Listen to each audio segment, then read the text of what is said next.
ain't Opie. Two guys that hate each other. Just shut your mouth. I hate them. Shut up. Don't be unkind. Shut up, bitch. Oh, very nice. Shut the fuck up. You're a fine bunch of bullies, aren't you? I'm Opie. I could give a fuck. I'm Jim Norton, and I'm on the radio. Shut up. The Opie and Anthony Show. It's all about fun, fun, fun. I'd love to spit in your face. I will fucking kill you. Shut up, stupid. I'm just a zilch and I know it. Who cares? We're trying to do a fucking radio. I know what we're trying to do. I'm sitting here across from you. I understand that. The Opie and Anthony Show. Despicable asshat. These dummies that work for us. You guys stink. Ben looks like a tall baby. Always laughing in the wrong places. Ben, where's the coffee? You rock. Hopefully he's going through a car wash with his mouth open. And there's Steve. Steve is a piece of garbage. And you stink. You are cordially invited to a robbery rape. This is family entertainment. This show is a disaster. Opie and Anthony Show. If you have any goo, fling it now. But enough of this palaver. Let's get the show on the road. Cadillac. Breakthrough. That was me. Oops.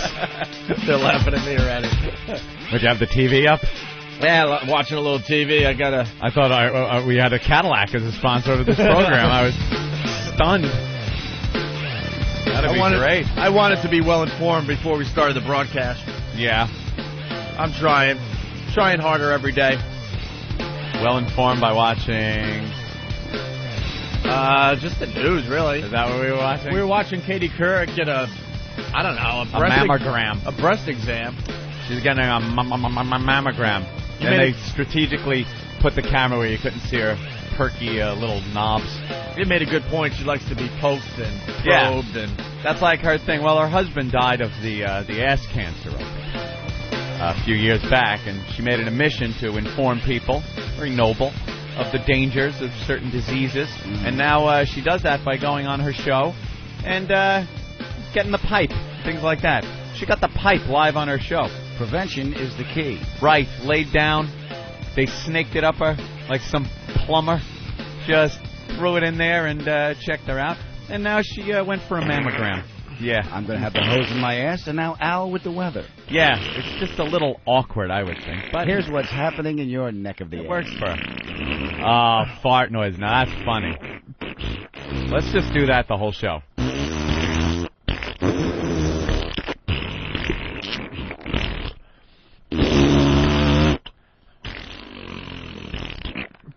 And we're changing the name of the channel to Ass 202. Ass 202. Because that's funny, too.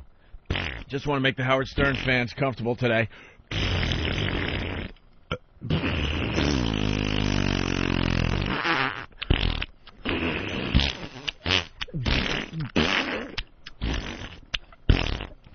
Check the ratings. Check how we're doing. Oh, I can't do that. I can't do the old school farce thing anymore. In the armpits? You know why? I used to be You're good at that. You're a grown man. That's disgusting.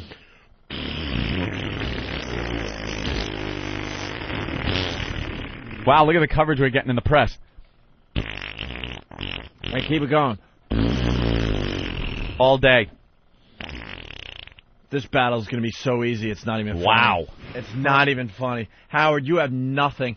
You don't have what it takes to go to satellite radio. You know that, right?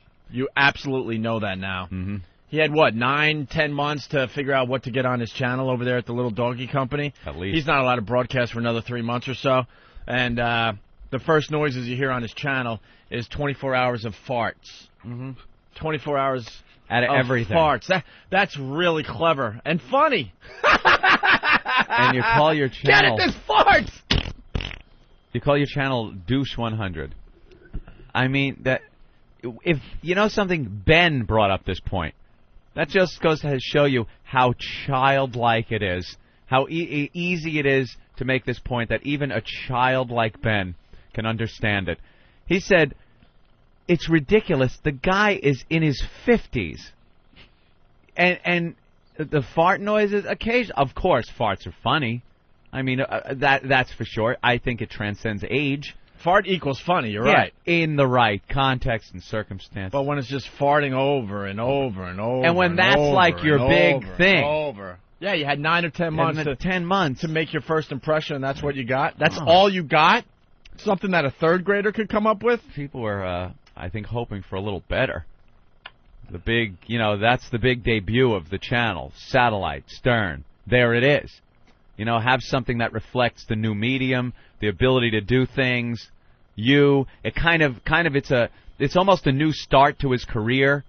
It's still radio, but it's different. It's satellite radio. He is older. He can probably make a little line between that part of his career and this new part of his career that he is in his 50s, and it's just the more of the same. Just he'll have to just keep listening to us and figure out how this thing works.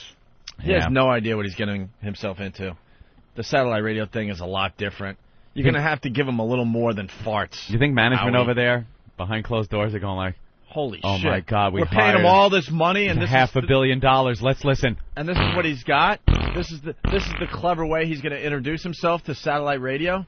24 hours of farting? It's $500 million we paid him. Turn on the radio. All right. Is there still time to stop the check? Money well spent. Management over there is going, Hey, Pest, please call Howard this morning and tell him that we're laughing at him openly. He needs to know. Because we know we're getting under his skin big time. Yeah. Big fucking time. Jeez. You'll see. In time, he'll prove that he has nothing to give as far as satellite radio goes. Nothing. Keep up your good nature. Absolutely nothing. And he's already bitching about the new company and stuff. And complaining and blah, blah, blah, blah, blah. Yeah. Already. It's just going to be more of the same. More of the same. And that same hasn't been very good of late. That's pretty creative, though. Got to give it to him. Douche 100, huh? High voltage doesn't sound so shitty after all. Oh, listen, we hate the name of this channel. We said it. I mean, in the beginning, we didn't have Eric Logan, and some lawyer came up with the name of the station. That's a fact. All I know is I got a phone call just before the press conference going back over a year ago now, and she's like, you guys, we need a name for the station. And when someone says that to me, I'm thinking, okay, well, time to start thinking, time to turn on the creative juices and get everyone together and brainstorm. Get everyone together. We'll brainstorm. We'll figure out a great name for this channel. I didn't know I had an hour. She shows up at the press conference. She goes, you got a name? I'm like, no, don't we have a day or two? No, we need to tell the press right now. No, we're thinking high voltage. What do you think? Yeah, what? Okay, we'll run with it. I personally said I hate it. I hate the name high voltage. It doesn't mean anything. Really doesn't mean. I think they were going for the shock angle. Yeah, and we don't like the shock angle. Shock jock, high voltage. You're going to get shocked. The reality is it's really tough. It. The reality is it's really tough to shock people in radio these days. When you got Danny Bonaducci, shooting steroids into his body. Yep. On a weekly basis, right there for everybody to see. That's shocking. That's what are you going to do? What are you going to do? So you got to come up with other things. You got to be a little more creative. You got to be a little more clever. You got to be funnier, informative. I say fart noises. And that's all he's got. That's the point I'm getting at, Adam. Thank you. Bringing it right back around. That's all he's got. He has no fucking idea what he's gotten himself into. But he's getting nice payday. He's getting a good payday. So congratulations. It's satellite. On that. We can actually light them now. Anyway, yeah, we hate the name high voltage. We've been begging for a change for a long, long time. But now all the advertising for the fall and the Christmas season's going out, so it's going to continue to be high voltage, unfortunately. Yeah, that's it. Got to kind of live with it, High voltage. That's why we barely say high voltage. We like to call this a virus. We like to call this the O&A virus. Whenever I read it in a press release or something, you see like high voltage channel. Where is that? Yeah, I'd have to think for a second. What is? I know. Yeah. Oh, that's where we are. Even when I'm in my car, listening to Ron and Fez After Us or something, yeah. And it says high voltage, I'm like, are they on another channel? I forget that They're on high voltage? Our channel's named High Voltage. High voltage. The virus would have been kind of cool, I thought. There was a bunch of names we thought of after the fact, but I guess it's too late. Can it be changed? They got all the printouts. They got all the printouts. That's what you do. Click print in the computer again and make a change. I wish it was that easy. How hard is that? I think it's that easy, There's Adam, a key goes down the block. Go buy some paper. I think it's that easy, but... So there you go. Howard debuted with fart noises, and everyone's really excited about that. Very excited. Boring. Dugout Doug, what's up? What's up, boys? Hey. I just want to give a little something out there because we all know that Howard listens to you guys. Well, he's got the Escalade with the XM. It's a fact he listens to XM, and I guarantee that he listens to us as well, yes. Let me just say that Howard Stern, the king of all media, who loves your daddy, is scared of a 29-year-old, 9-to-5, overweight, single father and won't put him on the fucking air. I've called him every morning. So you know what? We'll give it to him, guys. We'll give it to him. Maybe he's scared that I'm going to get on there and swear. Yeah. But in January, Howard, you have no fucking excuse to not take a call from me or any of the other pests that have been trying to get through to you for the past couple of weeks. No, that won't happen. You're a fucking pussy, Howard. I would understand if it's the talented Opie and Anthony that are calling you. But it's not. I am a fucking piece of shit, and you won't even take my fucking call. You're a piece of shit loser, Howard. You're done. Ooh. You're washed up. I'm taking all the calls that you won't let us through with so we can embarrass you. That's my fucking plan. That's what I do now. Doug, sometimes, you have to do things not knowing, that it's actually having an effect. But I guarantee just having the pest call the screener over there, trying to get through and saying Opie and Anthony and Howard sucks, and Howard, all you got is fart noises, drives them nuts over there. Yeah, whether you get through or not, it's really guarantee bugging it's driving them nuts over there. Yeah. Howard, are you listening? Because the boys put the calls on from your fans, and they got nothing but that Baba Booey bullshit. I was asking a screener the other day. I want to know what happened the night of the Jingle Ball.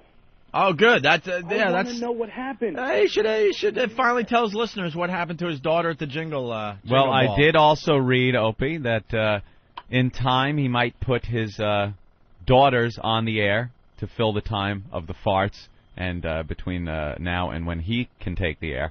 And he wants to give his daughters a show and let them do it. And I'm sure our listeners would just love the call-in portion of that program to just ask them a few questions.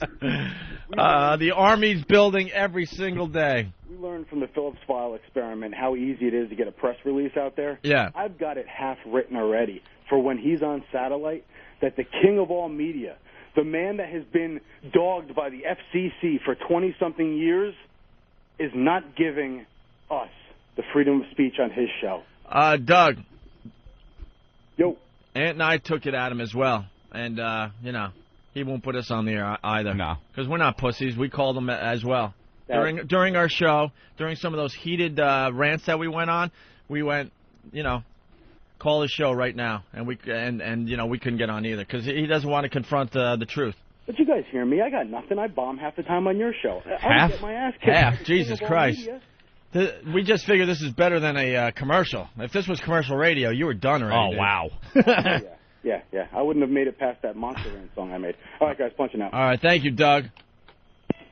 All right, moving on, though. That's the big news from the Howard camp, fart noises. Yeah. He's got a channel that he's programming, and that's how he starts it. That's just brilliant. I don't even know how we're going to compete against that, Anthony. I don't know. We're done, I think. All right, let's say hi to Charlie in Florida. Charlie! Hey, how you guys are doing? Charlie! What's up, Charlie? Hey, I don't know if you guys saw any of the headlines down here in Florida, but there's some people letting their pets go in the late 80s. Just so happened to be some pythons. They're eating 6-foot alligators down here. One went crazy in its stomach and blew the snake up. Yeah, I heard that story. Wait, what happened? I'm not sure if it was true or not. A python, huge python, ate, is it an alligator or a crocodile, sir? Whatever. Okay. What is indigenous to the Florida I think it's Everglades? alligators. Is it alligator? Gators, yeah, crocodiles. Yeah, gators. And then Gators, the crocodiles alligators. are like in Australia and Africa. Yeah. And Crocodiles have an accent. Right. That's how you tell. G'day. Gonna eat you. And it ate one of these big, scaly things, and it burst him apart from the inside out. The snake. Yeah, the snake. The alligator ate his way out of the snake. Okay, nature is going nuts. It's hysterical. How do you eat a meal and then it starts eating you from the inside out? It's wonderful. I thought it was fake, though. And that's the big story, Charlie? Yeah, it was in the newspaper. It was on the St. P. Times newspaper, and they have pictures of it and everything. You can't tell what's a snake and what's the alligator. Was the alligator, did he live? No, they both died. They found it, and they're flying over with a helicopter. They saw a carcass, and they went down and looked at it. All you see is the alligator's ass hanging out of the side of the snake. Holy crap. Wow, I got to see those pictures. Yeah, we got to check that out. Check out, it's on, I think, bigboys.com. I think it's on there, one of their photo galleries, if you don't find it in the newspaper. All right. How stupid can the snake be? Right, I mean, guys, you just don't pop. You know, didn't he feel like, oh, I got to slow down? Have an alligator. It's wafer thin. No, but I'm just saying. Just one. Can't a snake burp? I mean. Oh, I can't fit any more. Just a little more. Well, it's a tiny reptile. No one's going to beat our headlines today. No, New York's the city with the big headlines for today. Newsday, scare, specific threat, sparks city transit, clampdown, Homeland Security, not so sure of credibility, how threat came to light here and in Iraq, Daily News, subway terror, bombs in strollers, specific threat triggers massive NYPD mobilization, New York Post, subway bomb plot, 19 attackers sent to city, Qaeda, Jesus. Yeah, Qaeda. Let's call the whole thing. Oh. Holy crap. Qaeda thugs. Sorry about that. Yeah, 19 attackers sent to city. Qaeda thugs. Subway bomb plot. Here we go again. Specific threat, but they're not telling anybody in New York City the threat, except for the fact that it might be in baby strollers. Baby strollers or briefcases. They've the mayor came out and said we have specific threat, times, places, events.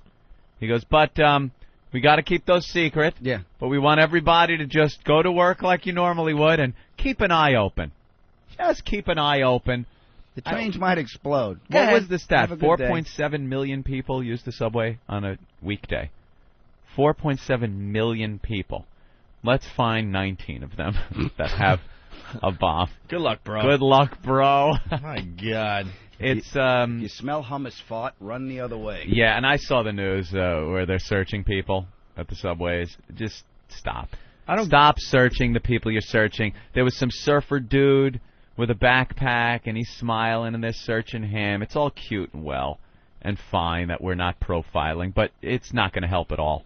Profile. Look at all the people that have bombed subways, trains, buses, buildings, and use them as your basis for who you're searching. They don't Is look it like that Opie? hard? No. Opie, no. Me, I would hope they would search me. Well, you get it. Going in. You know what my father actually said with getting on the planes and stuff? He goes, look, this profiling shit, it works, all right? You get on a plane, you look around. More than one brown, you stay in town. Remember that. New rhymes for the new millennium. I love it. My father's Johnny Cochran. That's pretty good. Well, it's weird because they scare the shit out of us. They say it's specific info, but they don't tell us the info, and then they say, just go about your day. Then they have some other rhyme. I forgot what it is, but it's if you see it. See it, say it. Say it. Yeah. Right. What? If you see it, say it. Something. What? Is that it? If you see something, say something?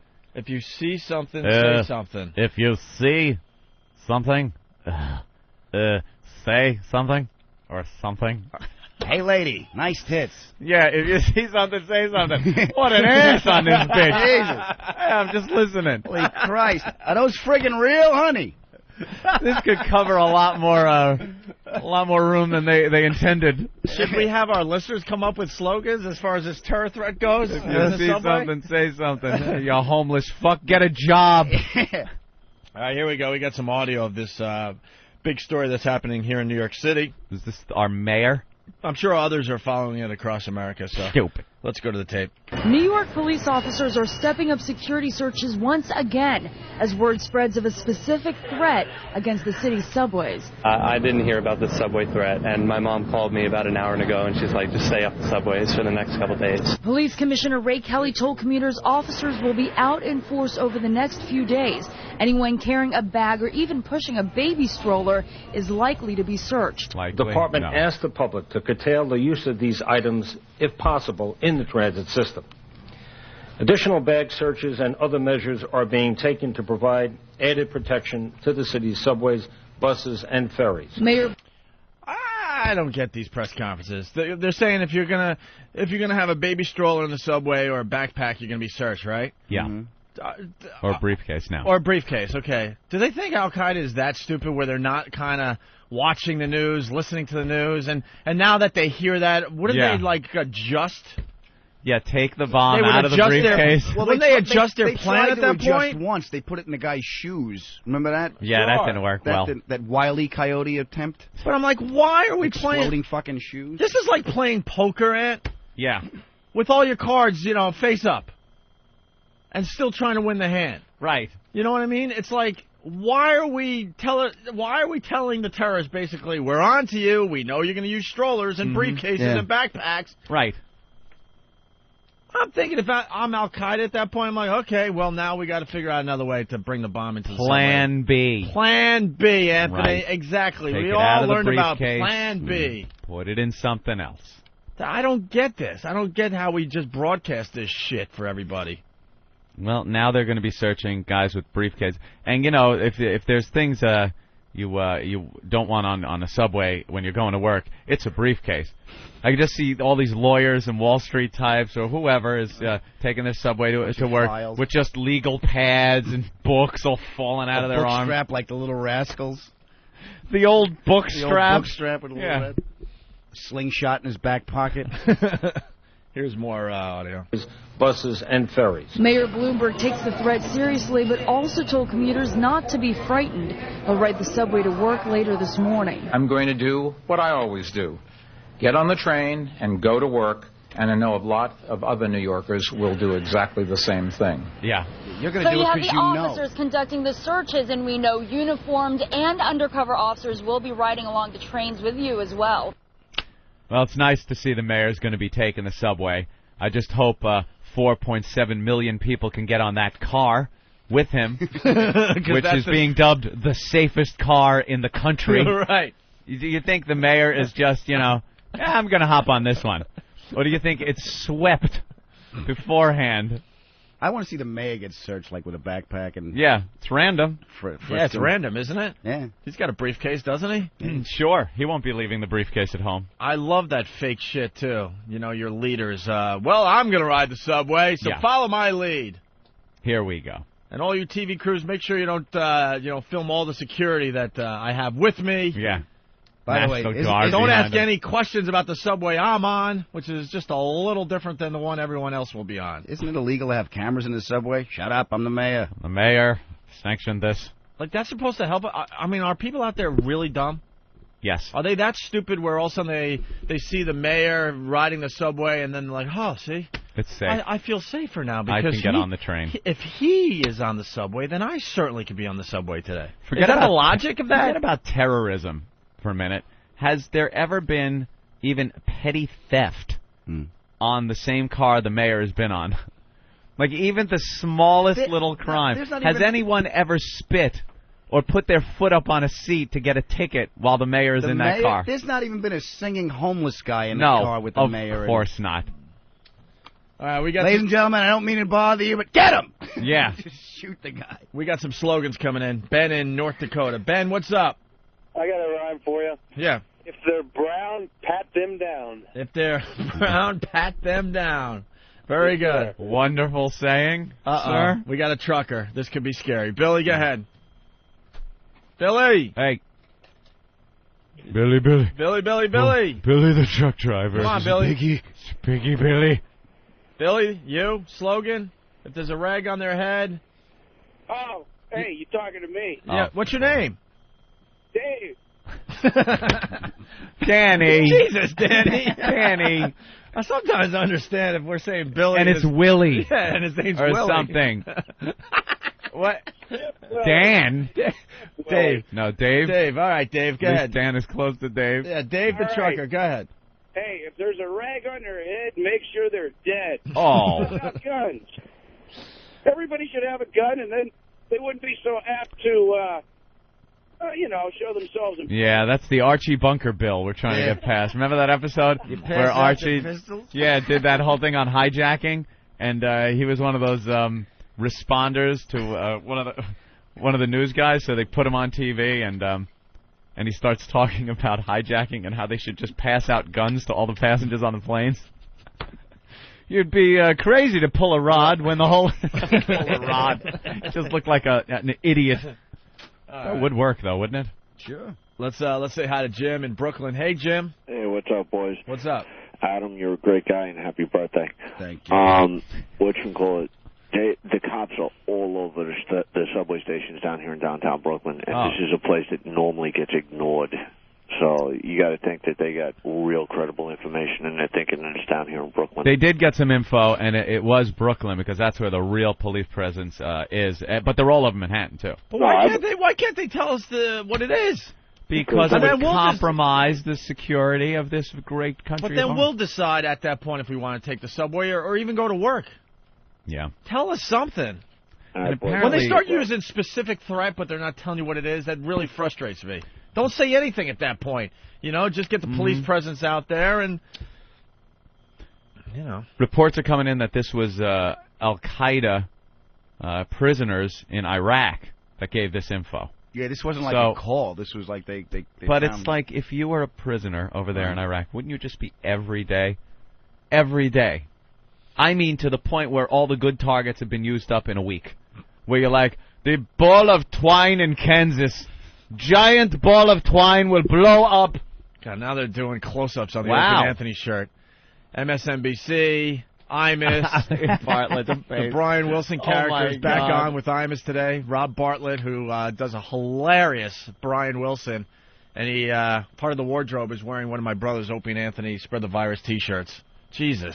Who's the hole in there today? I have no idea. Are we getting audio of this? All right, we're getting audio because a lot of people are calling the show saying Imus is helping you guys out once again on MSNBC. Right on, man. I should wear an Imus hat. I should wear the cowboy hat. Big cowboy hat. Imus in the morning on it. Jim in Boston, what's up? Yeah, if they knew who the bombers were or had any idea who they were, they wouldn't announce it on fucking television. So, like, what's the whole point of this announcement? Are they just trying to cover their ass in case something happens? Yeah. So they can pretend, like, extra police force and all this and that. They're just hoping, like, coincidentally, the random bombing happens during one of these alerts. Because the truth of the matter is, you look at the train bombing in Spain, in England, look at 9/11. These are all attacks that just came from nowhere. Exactly. There was no, like, warnings beforehand. These things are random. They pop up out of nowhere. And when these advance warnings come and everybody freaks out, a couple of days later, there's not as many cops. It's not in the news as much. And the mayor wants to be. Well, the point is the mayor wants to be reelected. Oh. And if all of a sudden, like, the subway blows up today and there was no warning, and it's not his fault. Yeah, he warned you. Yeah. That's what I'm thinking. Because at least if God forbid something like that happens, the mayor, he covered his ass. Said, look, I warned everybody. We did the best we could. We were vigilant. We had the police out there. We were checking the strollers and the backpacks and the briefcases. So hey, it wasn't my fault to reelect me. And I like the connection between Al Qaeda in Iraq now trying to bomb the subways of New York. It brings Bush's whole thing together. Yeah, but didn't we go to Iraq so we could fight the terrorists over there, not over here? No, we didn't. We went to Iraq to get the weapons of mass destruction. Oh, yeah. And when they weren't there, we went to Iraq to free the Iraqi people. And then when all these terrorists start pouring in, then we went to Iraq to clean up the terrorists that would be here bombing us. There's so far 3 different reasons we're there. Next week there's a news release, Iraq causes cancer. Yes, I heard it does. Got to fight the cancerous threat in Iraq. All right. Good day, boys. All right, thank you. Let's try a few more slogans. James in San Francisco, go ahead. Hey, if it's brown with a rag, check its bag. There you go. There you go. John in Jersey. Hey, John. Hey, how you guys doing? What's up? Hey, I got 2. Let me try the first one. All right. If you see a turban, take the Suburban. All right. All right. And if the guy's a raghead, scream like a faggot. Well, that doesn't really rhyme. All right. You get the first one of the day, sir. And the first one was okay. You would have skated. Do you also know? You know something? We get heat for this all the time. They don't wear turbans. It's not the turban guys aren't the guys that have been doing this. They're not the Muslims. They're the Sikhs. They are the Sikhs, and they are the ones that have just paid dearly with beatings. They've been dragged out of cabs like, why do you do this? I'm not even... I'm a pacifist. You fucking turban-wearing motherfucker. The guys with the turban... You never see the guy with the turban bombing anything. Did you see Muhammad Atta? No he didn't have a turban. He had a Brooks Brothers suit on. You see the guy in England? He was wearing a New York T-shirt. A New York turban. Yankees got a Yankees hat. Yeah. It's just like Earl. Listen, turban is Sikhs. They're not bad. Now, the guys on the flying carpets, those are the son of That's bitches. your curly shoes. That's Look it. for curly shoes. Big bent knives. Right. Those are the dangerous guys. Guys that run around going, Hassan Chop! Hassan Chop! If you see a guy by a subway door saying, open septuagenarian, open saddle soap, Open sarsaparilla. Open Saskatchewan. Let's try Danger. Jason's slogan. Go ahead, Jason. If they stink like Timothy Tom, they probably got a bomb. Oh, wow. Well, that's pretty good. Okay. That's not bad, right? Because, regardless, Sikh, turban, that there is an odor. Yeah. That There comes is one from a common lack of denominator. bathing. You get in a cab, man. Holy. You ever been in a cab that is so completely filled with stench that you get out like a block later? I've done that. I've gone, you know something? I'll walk. Screw it. And I hand him like $1.50, and I got to flee the cab. You know, last night I went to see Stephen Lynch at Town Hall. He did great, by the way. He was in here a couple days ago. And I was thinking about... yesterday. Huh?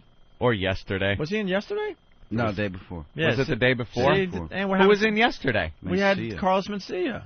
And Susie. We've had such a I am on a day delay that I cannot get rid of. I can't get rid of it. We've had such a great week of radio, it's all getting confusing. That went so fast. Yeah, Lynch was in like 2 days ago. He played Town Hall last night. He killed. Don't they call him the phony Mexican, Lynch?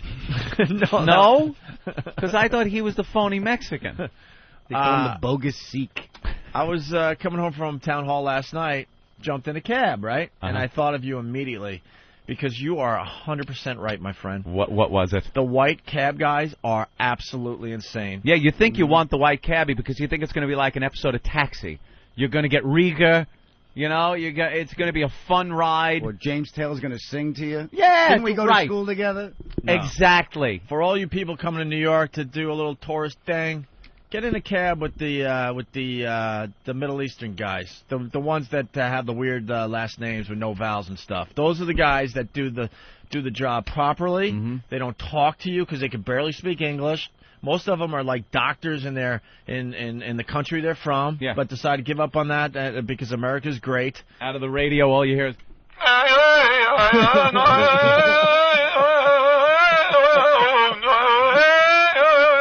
You hear that, and you hear the BBC. That's never a crossover song, those songs.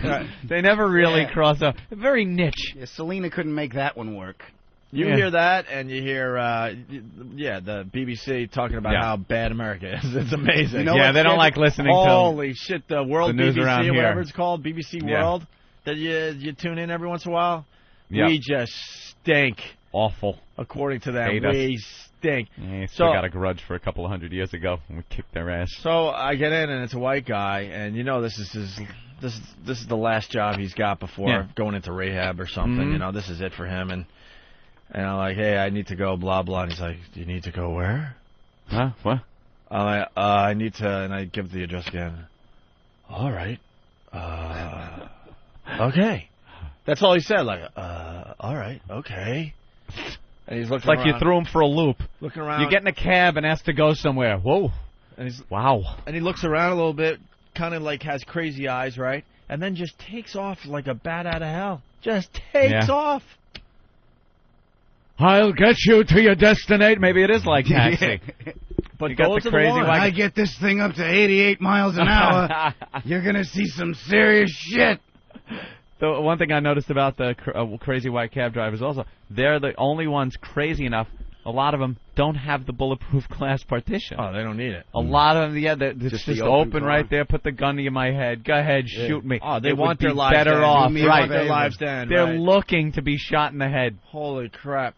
I once tried to start some small talk with another white cab guy that was listening to I wish I could tell you it was like a really bad movie from the 80s, the soundtrack of that movie. Ah, interesting. And he's cranking it up and singing all the songs I've never heard of in my life, and I've been, on the radio since I was like 18. I've played almost every song in my career, right? You like Desperately Seeking Susan? And I go, hey, this is what it was, because it was so weird to me. I'm like, hey, what are you listening to? Right? As he's cranking up the tunes and driving down Broadway, he goes, none of your business. Ooh. I'm like, it's kind of my business because you're cranking it up. Yeah, I'm here. I'm in the same space as you. Isn't it our time? It's kind of, yeah, at this point it's our cab because you're cranking the music. Sorry that I'm inquiring into your business, into your musical taste, sir. Yeah. But I couldn't believe it. He turns around and goes, none of your business. And that's when I said, hey, next block is just fine for me. Yeah. Now the tip I would have given you, the amount of that, it's none of your business. For the first time, I do pretty well with the cabbies. For the first time, I asked for the change back and everything. Yep, every cent. Oh, yeah, it was like $4.20. I gave him $5. Wow. I'm like, I'll take the 80 cents, thank you. What a grouch. But I took a cab this morning because there was a credible threat. And the worst thing is, like, it was a Middle Eastern guy, and I was like half asleep, and there's no radio, which was great. So I'm just coming up here, and all of a sudden I doze off a little bit, and he's got the cell phone, and he just speaks, and all of a sudden you hear, but I didn't hear. I know. He's not talking to me, but he's on the cell phone, and you don't know what. Does that mean kill the white guy, or I got one of them? Yeah. But they start talking that terror language into their cell phones, and you're like, this is just trouble. They could be, what's the grocery list, honey? I'm coming home soon, but it just sounds like, all right, primary target, like cyanide gas. Yeah, gas, explosives, all the keywords. Tell Richard to like the shoes. And here's a question I have: can we really translate what they're saying? Yeah. No, that's gibberish. Come on, it's some type of gibberish. They have such problems getting translators for that language, right? Because it's just so out there. All right, let's say hi to Norm in Philly. Norm. If it smells like curry, leave in a hurry. Very nice. We got more audio. The subway threat that we're dealing with today here in New York City. We got a chance to talk to a bunch of riders here at 86th Street today, and they say that basically they didn't have much of a choice other than to take the subway today. I feel like I have to take the train to get to work, and I don't really have any other options, and I want to go to work, so I'm just going to go. My parents told me to take a bus, but I decided to go with the normal route, so it didn't really stop me at all. I didn't have very many options. Parents are stupid. I mean, I still got to go to work. I'm not going to walk to the Bronx, so either way, if it's that big of a threat, shut it down. If not, to me, don't try and scare people. Shut it down. Oh, my God. This is what I would do if I was Al-Qaeda. I would make sure that we're aware of this huge threat that's going on, so then everyone goes onto the buses, and then I would blow up a few buses. That's why you give them ideas like that, Opie. Well, why? I mean, that lady with my parents said take a bus today because all the attention's on the subways. That's where I think today is the safest day to go on a subway. Go on in the my subway. opinion. Yep. Always works out that I'd way. worry about the buses today. I'd worry about the little sidewalk cafes. I'm thinking Al-Qaeda. We hate them, but I think they got some intelligence. They're not stupid. I think. And then your parents are saying, skip the subway, go on a bus. I would tell my kids if I had them, just stay home today. Take a sick day. Yeah. This is just one of those things, though, I think, where it's some guy they were interrogating. He goes, yeah, subways, strollers. They may, you know what? Because of Bush's speech, they're like, okay, we need something. What do we find? They're going to blow something up. You know what it was? One of these guys that is being detained, he wanted a piece of apple pie. That's what it is. He wanted a piece of apple pie. You play ball. Play ball with us. They probably have a nice warm apple pie right on the windowsill. Think they like apple right on the pie windowsill. It's like you smell that apple pie. Give us some info, you get a piece. And all of a sudden they come up with this. Is that Entenmann's? Right, exactly. That's what's going on here. I will give you information for a Freihofer chocolate chip cookie. It's all about dessert. They want a dessert. Bring me cannoli. Hey, I got some info for you. Really? Yeah, but I want a piece of that apple pie. Yeah. That's all it is. We have another subway story. Another subway story. Well, I mean, it's just another variation of what we're playing. Yeah. But with a little twist. So let me just play it, okay? The twist, okay. All right. Bill, this started in Iraq when 3 insurgents were captured by American authorities, and one of them told the interrogators a story about a plan already in place, he said, to plant explosives on the New York City subway system. Now, that plan is already causing the mayor to ratchet up security and tell commuters to watch out. Oh, you tool. Our pests are everywhere! They are everywhere! Oh, what an ass. I love it. I absolutely love it. Because they're throwing fear at us, we throw some silliness right back at them. Absolutely. And don't tell me they're just doing their jobs. No, they're not. You know what would be great? They're jumping on this because they see ratings and fear. Fear-mongers. Go fuck yourselves. You know what would be great? If that guy screaming had an Arabic accent. Open underneath! Oh, that guy would have shit himself. The bombs are here! Loses it. How great is that? The first assault on the media for the month of October, everyone. And if you are in New York City today, there will be more live shots than you can imagine outside every subway station. Every newscast I've watched so far today shows a subway station and a news person outside of it. Yeah, I live the by Union opportunity's Square. there. It's nuts down by Union Square. Yeah, satellite trucks. It'll be so easy today to do an assault on the media. This guy, I'm looking at the video now. It was Channel 7, ABC here in New York City, and the guy's jumping up and down like crazy, screaming and yelling. And then the reporter, what's his name, Joe Dolan or something like that? He looks to his his right. He looks over make sure he's okay. He's a professional though. He's really annoyed, but he gets through the story. Plowed through it. Oh yeah, the video's up on FoundryMusic.com and OpieandAnthony.com. He's doing a very serious story. He's walking toward the camera, Anthony. He's in the subway station.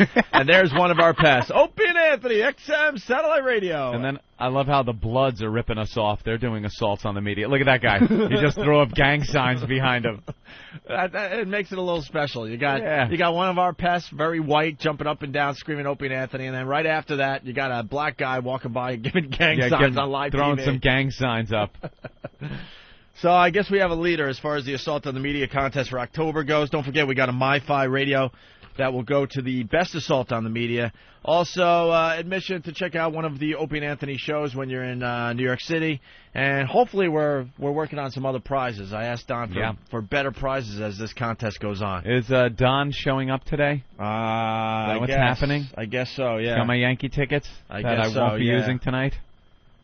No, why not? The friggin' weather. I'm going to give it a try, believe me, but I bet this thing's rained out. Then they say tomorrow might be rained out. I can't go to the game Sunday. I know this is going to be the worst. You're going to end up with the better part of the deal. That's right, because, Ben, stupid Ben, when he told me I was getting Islander tickets and stuff, he's like, dude, I know you're a season ticket holder. He goes, just be thankful. They're trying down there in Washington. Mm-hmm. They really are. I'm like, fuck being thankful. Because that means I get nothing in the end. Yeah. And I'm sick of getting nothing, quite frankly. I am sick of it. So I yelled and screamed like a little baby. I know that. Mm-hmm. I know I was obnoxious. I know I ripped the tickets up when I was supposed to be thankful. Yes. But guess where it got me? What did it get you? The shit you learn in kindergarten is bullshit. Yell and scream and you get what you want. The temper tantrum got you. U2 tickets. Son of a bitch. Really? Yeah, there's an easy ticket to get. It's the hardest ticket to get here in New York City today. And I got U2 tickets for tonight's show. I'll be on the floor. Great. I'm going to be sitting in the rain watching a blue tarp be pulled out and pulled back on and pulled out in the rain. See, kids, you yell and scream. I'm going to be at Rascals in Montclair. Oh, well. Seems to be a good choice, good option. Yeah. Because Ben looks at me like, could you just be thankful? I'm like, no. No, I'm not going to be thankful. I'm going to yell and scream. And I have given XM a great year of radio, and I want something to show that. I want to now be in the dugout. It's dry in there. I could see the game. Dugout? Get me in the dugout. No. You want to pitch. I want to pitch. Who needs the big unit? Let's see. I'm looking for more slogans we could go to. Yeah, there's some really bad ones coming in. Oh, here's Matt from Austin. Hey, Matt, what's up? Hey, guys, I got a slogan for you. All right. How about if you take the subway, you're a fucking idiot. Very good, man. Freestyling, no rhyming needed. All right, let's say hi to Dave in Jersey. The slogans from the New York area are a little different than the rest of America. Yep. I just want to warn people that are listening in Missouri. Dave, what's up? Hey, what's up, guys? Got one for you. All right. If you see a sand nigger with a briefcase, shoot the fucker in the face. All right, you guys, I'll punch you out. That's what we get in New York and New Jersey. Wow. All right. Jesus. So once again, here's the latest He was assault. talking through a hood. Here's the latest assault on the media. The contest is on. We got a early leader. I don't know who this guy is. I'm sure he'll call the show later on today, jumping up and down like a lunatic, and the video's up on opieandanthony.com. But here's the audio portion. Bill, this started in Iraq when 3 insurgents were captured by American authorities, and one of them told the interrogators a story about a plan already in place, he said, to plant explosives on the New York City subway system. Now, that plan is already causing the mayor to ratchet up security and tell commuters to watch out.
Next time on a very special Everybody Loves Raymond, Ray goes to the doctor. Ray, would you like to see your test results? Yeah.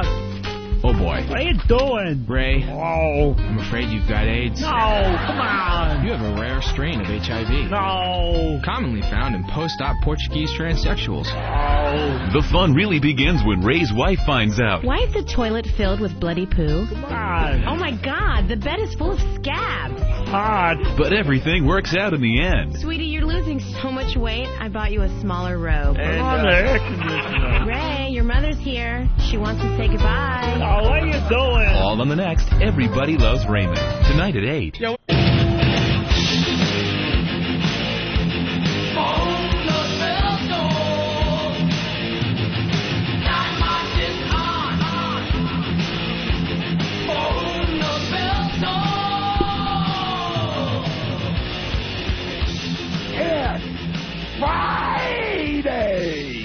Friday! It's Friday!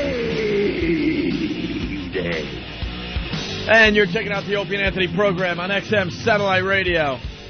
Roy. The #1 satellite radio company in the world. Wow. That's impressive, right? It's true. Oh, I hope I'm not making any false statements. Ugh. You know what? You've really messed me up today, Adam. I'm sorry. What did I do? Well, you moved over a mic, and now I got to figure out which mic. I don't know. I've been here for 3 days. Weren't you over there, mic. though? No. You weren't over there? No, I wasn't over there. Help me out. No. You've been here 3 days, right? Yeah. You started over there. I was never there once. Was he there, Eric? No. Gary Son of a Ho bitch. was there with a guitar. That was yesterday. Yeah. I'm What talking about the day before. The day that before, Anthony I was right here. I'm talking about the day before that Anthony thinks was yesterday. No, I was right here. Stephen was there. Stephen Lynch was there. 2 guys with a guitar with it. You've been there the whole time. I've been here the whole time. Wow. Nice buzz. That's the first sign, Hope. Nice fucking buzz I got today. You can't get coffee like that What are you doing, a Vicodin? No. What are you doing? No, I don't do any of that shit. Coffee? I got enough craziness in my head. I don't need to add to it. Anyway. I did I tell you that the ADD, they diagnosed me with ADD? Oh, yeah? Yeah. Halfway through the test, I couldn't focus, and the doctor's like, I think you got it. Really? So they put me on that Strattera stuff. 5% of the males that take Strattera may experience inflamed testicles. Nice. Yeah. Now, I've never won the lottery. I've never gotten a royal flush in a poker game. Never got close to getting hit by lightning, Nope. I bet. Hit the Strattera jackpot. Are you kidding? I swear to God. I went back to the doctor. He's like, Adam, how does the medication seem to be working? I said, well, I can focus a little bit better, but I rode my own nuts here. Oh, no. Inflamed. How does something that's supposed to help your mind out inflame your testicles? I have no idea, but you know what? I said if I had a choice between my brain and my balls, I'm taking my balls. Yeah, of course. So wow. You went off of that stuff? I went off of that stuff. It's bad. I'll be working at my computer. Oh, look, a bird. You know, hey, you're off. Yeah, something shiny. Just fucking all over the place. But that's... how come there's got to be drugs for that? What? I don't know. Because I just say, that's the Adam I grew up with. Yeah. You're talking about something, boom, he's off. He's off. Can't directions are off. Yeah. You can't get to point A to from point A to point B. I got lost leaving the apartment on a beer run. You remember that? Yeah. And the deli was like one turn. Yeah. It was one turn. He got all confused. Yeah. I got lost in the woods. I'm a mess. Let's look at the loons. And it was raining. It was like, stay on the path. Stay on the path. Stay off the moors. Stay on the roads. What you were talking about something, though, about making false claims or something there about XM things. Something. Oh, yeah. I sure wouldn't want to make any false claims like I have in the past. Wow. There's somebody now I just consider this guy a stalker. This guy's a stalker, an attention whore. Joe Shareholder. Joe Shareholder is the name he goes by. Yeah, he made a huge mistake today, and he will now pay for that. Because now he's sending email and harassing the shit out of us. And now there's a problem. And now we take care of that problem. Now we got a problem. What did he do? It's a problem, and he'll see. He made a very, very big mistake this morning. Look what we do now. Now you watch and see what we do now. Ass. Now you can't leave. You can't threaten people there, Joe. Oh. Sorry, you just can't do that. But anyway, go ahead, Anthony. Well, on the heels of that, I want to announce 80 million listeners by tomorrow. That's shit. What XM is going to have. 80 million by tomorrow. And that's an official announcement, yes. Ass hat. I just got a communique, Anthony. Urgent? We love when location check? We love the communiques when they come in. It's from Elo. Elo. You will love this one. The Street. The Street is a very, very reputable... respected Wall Street site? Right. Well, they're on to Sirius and their bullshit. They're on to Sirius and their bullshit. Joe. Yes? You're going to stop emailing me, right? No, you're going to stop emailing me, right? If you don't want me to email you, then I won't email you. Are you going to stop? I already wrote back to you and said stop emailing me, right? Oh, I didn't check my email today. And you're going to stop emailing me, right? I'm not going to email you if you don't You're going want to me stop emailing me, right? Hey, sure. I've got a joke for you. No, I don't want to hear a joke. I want to know that you're going to stop emailing me. I'm giving you a chance, Joe. Are you going to stop emailing me? Sure. I have nothing to do with this fucking thing, and we explained our point. Enough. Okay, can I give you my joke now? Are you going to stop emailing me? I already said yes, Opie. Jesus, how many times do I have to say that? You sound like the biggest faggot. You know that, right? Oh, he's just... Are you the guy they caught in Prospect Park overnight? We'll get into Boys Town. Are you a regular member of Boys Town? Very, very funny. Can I get my joke before I have to go real quick? Look, he wants to now he wants to contribute. Enjoy material. your 15 minutes because it's about over. Trust me. Okay. And if you don't stop emailing me, you're going to see that it's over. You guys had like 14 pests to email me. Anyway, you encouraged our listeners to email you. I'm telling you to stop emailing me. There's the difference. Fine. I'll stop emailing you. All right. Is the reason that Al Qaeda wants to do this is because they're tired of those commercials with Jared? You know, the subway guy? Nothing? Don't even give him the car crash. No. That's what he wants. He gets nothing. Thanks, Joe. Have a good day. See, he's somebody who really wants attention. He wants to be part of the show. And, no. He got our attention, but... I believe that was the last appearance. There was a time a guy named Jim Phillips got our attention, and then we moved on. Joe, we're going to move on now. Enough with your bullshit. No more calls, no more emails. It's done. Because I got a very important communique from Elo today. Elo. And he says, you boys are going to love this one, and it comes from the street, I guess, Anthony. Mm-hmm. So you can read this for yourself, because we certainly try not to lie here on the Opie and Anthony program. But we're not perfect, but I think our record is pretty damn good. And you we're go to thestreet.com. On everything, because we're in front of a microphone. We learned the other day. It's the best thing ever. You don't need a degree, you need a microphone. That's all it takes. All right, Sirius satellite radios. Big numbers have a funny new car smell. Listen to what they're up to now. All right. Sirius added 359,000 new users in the third quarter, okay? Nearly doubling its year-ago increase. All right? But see, satellite radio in general is blowing up. So, you know, we're doing ridiculous numbers this year. They're doing much better this year. It's just the nature of the business. The growth of the industry itself. The growth spurt is ridiculous, okay? It's like the cotton gin. At first blush, that looks far more impressive than the 48% subscriber growth at rival XM satellite radio. We went up 48% in the third quarter. Yep. This third quarter from last third quarter. So we're doing very, very well, okay?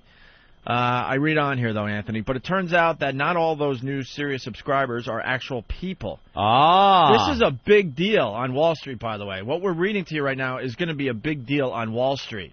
Because Sirius, the little doggy company, is misrepresenting what's going on over there.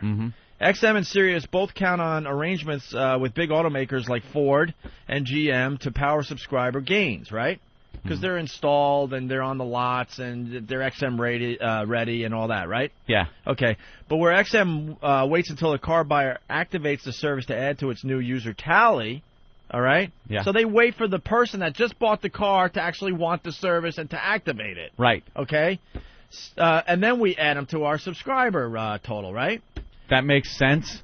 That makes exactly. Sirius sometimes starts counting as soon as a car with a factory-installed radio arrives at the dealership. Let me explain further. What does that mean? Well, so a number of those freshly minted Sirius subscribers could actually be Chrysler Concords, let's say, sitting on a dealer's lot somewhere. and they're counting them as an actual subscriber. Now, when no one is in that car yet. Now, when someone does buy that car, if they subscribe, do they add it again, I wonder? Who knows? Observers say that kind of liberal math could be bolstering Sirius's growth, especially now as dealers are receiving a new crop of 2006 models. So all the 2006 models are coming out, and they're satellite radio ready, so they're going to just count them right off the bat before they even have customers for these cars. Sirius's practice means the company can call it a sub even if it's sitting underwater on a dealer's lot in New Orleans, says one investor who sold Sirius and holds XM.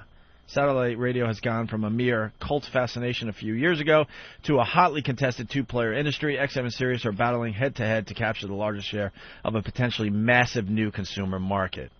Yeah, but it's a listener count. All right, Chryslers don't have ears, so there is nobody listening to it. Well, Sirius has to, juice up their numbers. I mean, we're kicking their ass. Yeah, but it's a fact. Enron tried that kind of math, too. Right. Well, but there's no real guidelines, I guess. I guess it's up to the companies. But the word listener, if there's nobody listening, you can't count it. Well, but that's why it's called a sub. Oh, what? Exactly. A sub? Subscription. It's a subscription. It's sitting But there's there. nobody paying for that subscription. I'm with you, Adam, but they're in deep trouble. We're kicking their ass, okay? Right. We're kicking their ass bad, so they got to juice up these numbers to make the company look better. But there's nobody in that car listening to the fart sounds. Well, they're onto them, finally. The Street has come out with this very long article. I'm trying to go through it to see if there's anything else here. Yeah, it's important for people to understand that we have a different way of counting subs. This is from an XM rep. I just sunk about 2 feet in my chair. We count people who have made an active effort to try the service, not by counting cars on the lots. I think the XM way seems a bit more accurate than the Sirius way. It's people that have subscribed to the service.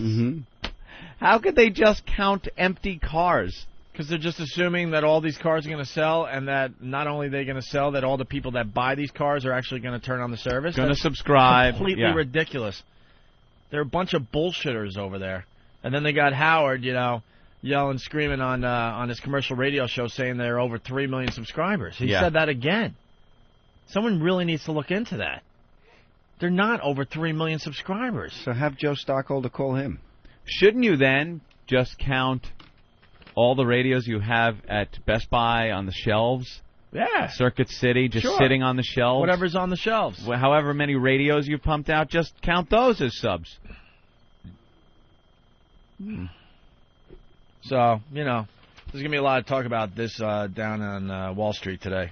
They're getting away with it, but they're misrepresenting themselves big time. Big time. Let's say hi to George in Colorado. What's up, George? Hey, morning, boys. Hey. Hey, I think I know how Sirius is getting away with this. How? A lot of the new Chrysler vehicles come with a free 1-year subscription to Sirius. It's already prepaid. All you have to do is call and activate it. Yeah, but XM has that also. But they're not counting that. This is different. This is being done totally different. The way they're doing it is all you have to do is just call Sirius and say, hey, I already have this. Chrysler already paid for it. Whereas with the XM one, the XM vehicles are not coming that way. What do you mean they're not coming that way? You get free XM.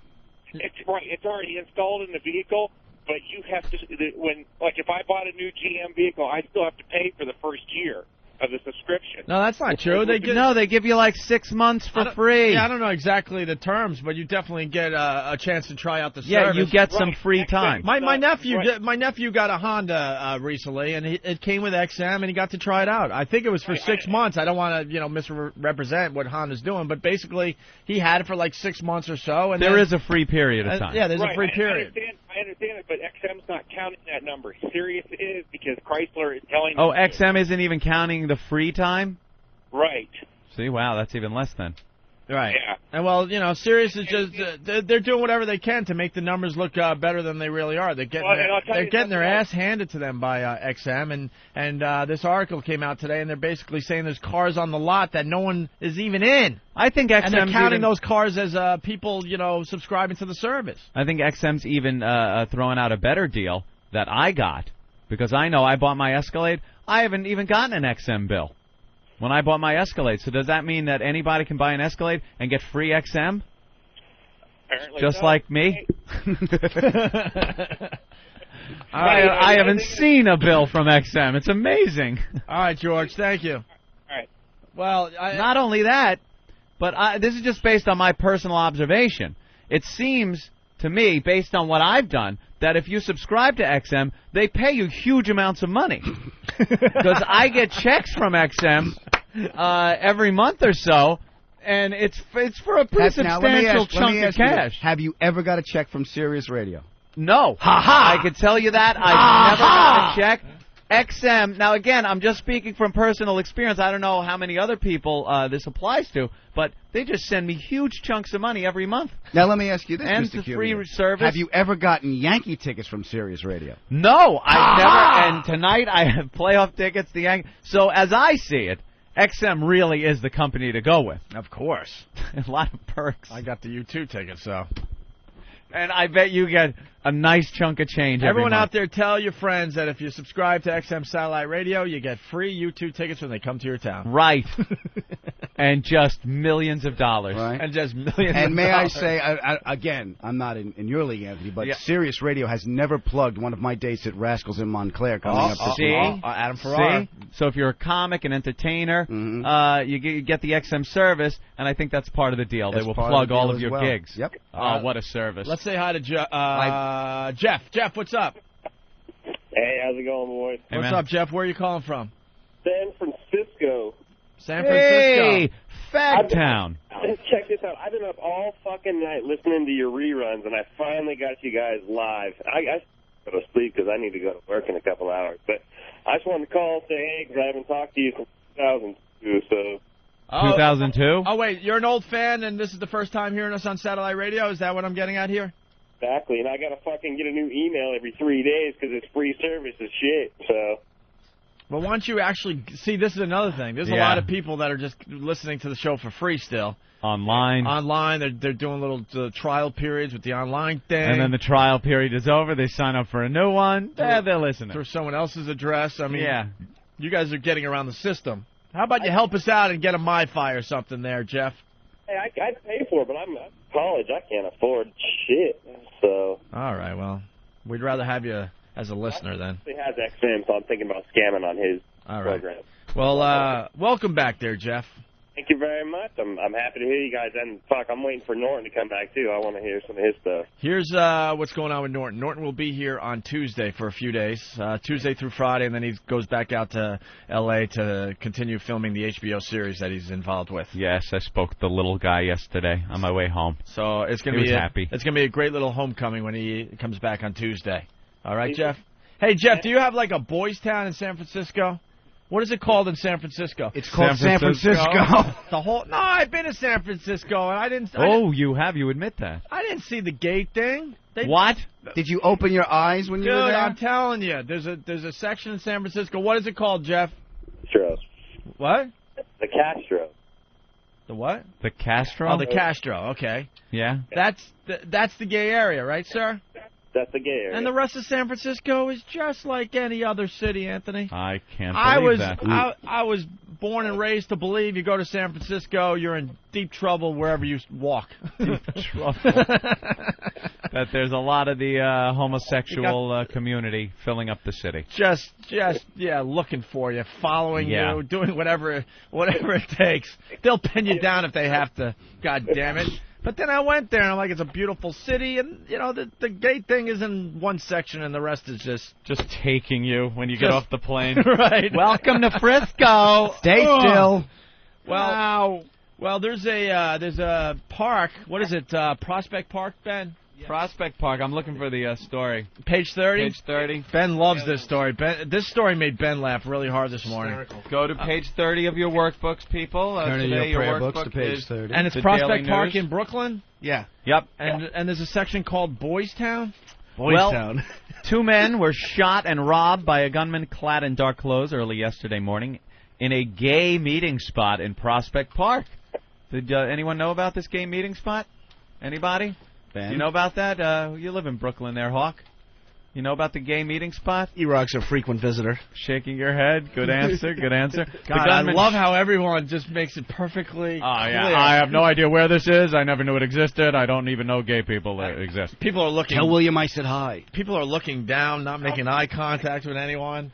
The gunman shot a 29-year-old in the thigh about 5:30 a.m., then pumped a slug into the chest of his 28-year-old companion and swiped a gold chain from his neck. The men were engaged in a sex act when the trigger-happy thug pounced on them in the wooded vale of Kashmir, a gay hangout dubbed Boys Town. Who dubbed it Boys Town? You want to meet at... all right, we go to Prospect Park? Yeah, I'll meet you at Boys Town. You just know. And if you don't know where it is, just stop, because it's at night and it's pretty quiet. You just stop and you know, if I could, no pun, but cock your ear, and then listen for... I thought you listened for... There's no business like show business. You think they're playing show tunes? Sure. Boys by Town? a big sperm fountain. I thought you listened for... Yeah, engaged in a sex act. Of course, there's, BJ's going on. That's what's going on in the park. You think it's the BJ, or you think it might be the butt sex? I think the BJ. The men were engaged in a sex act.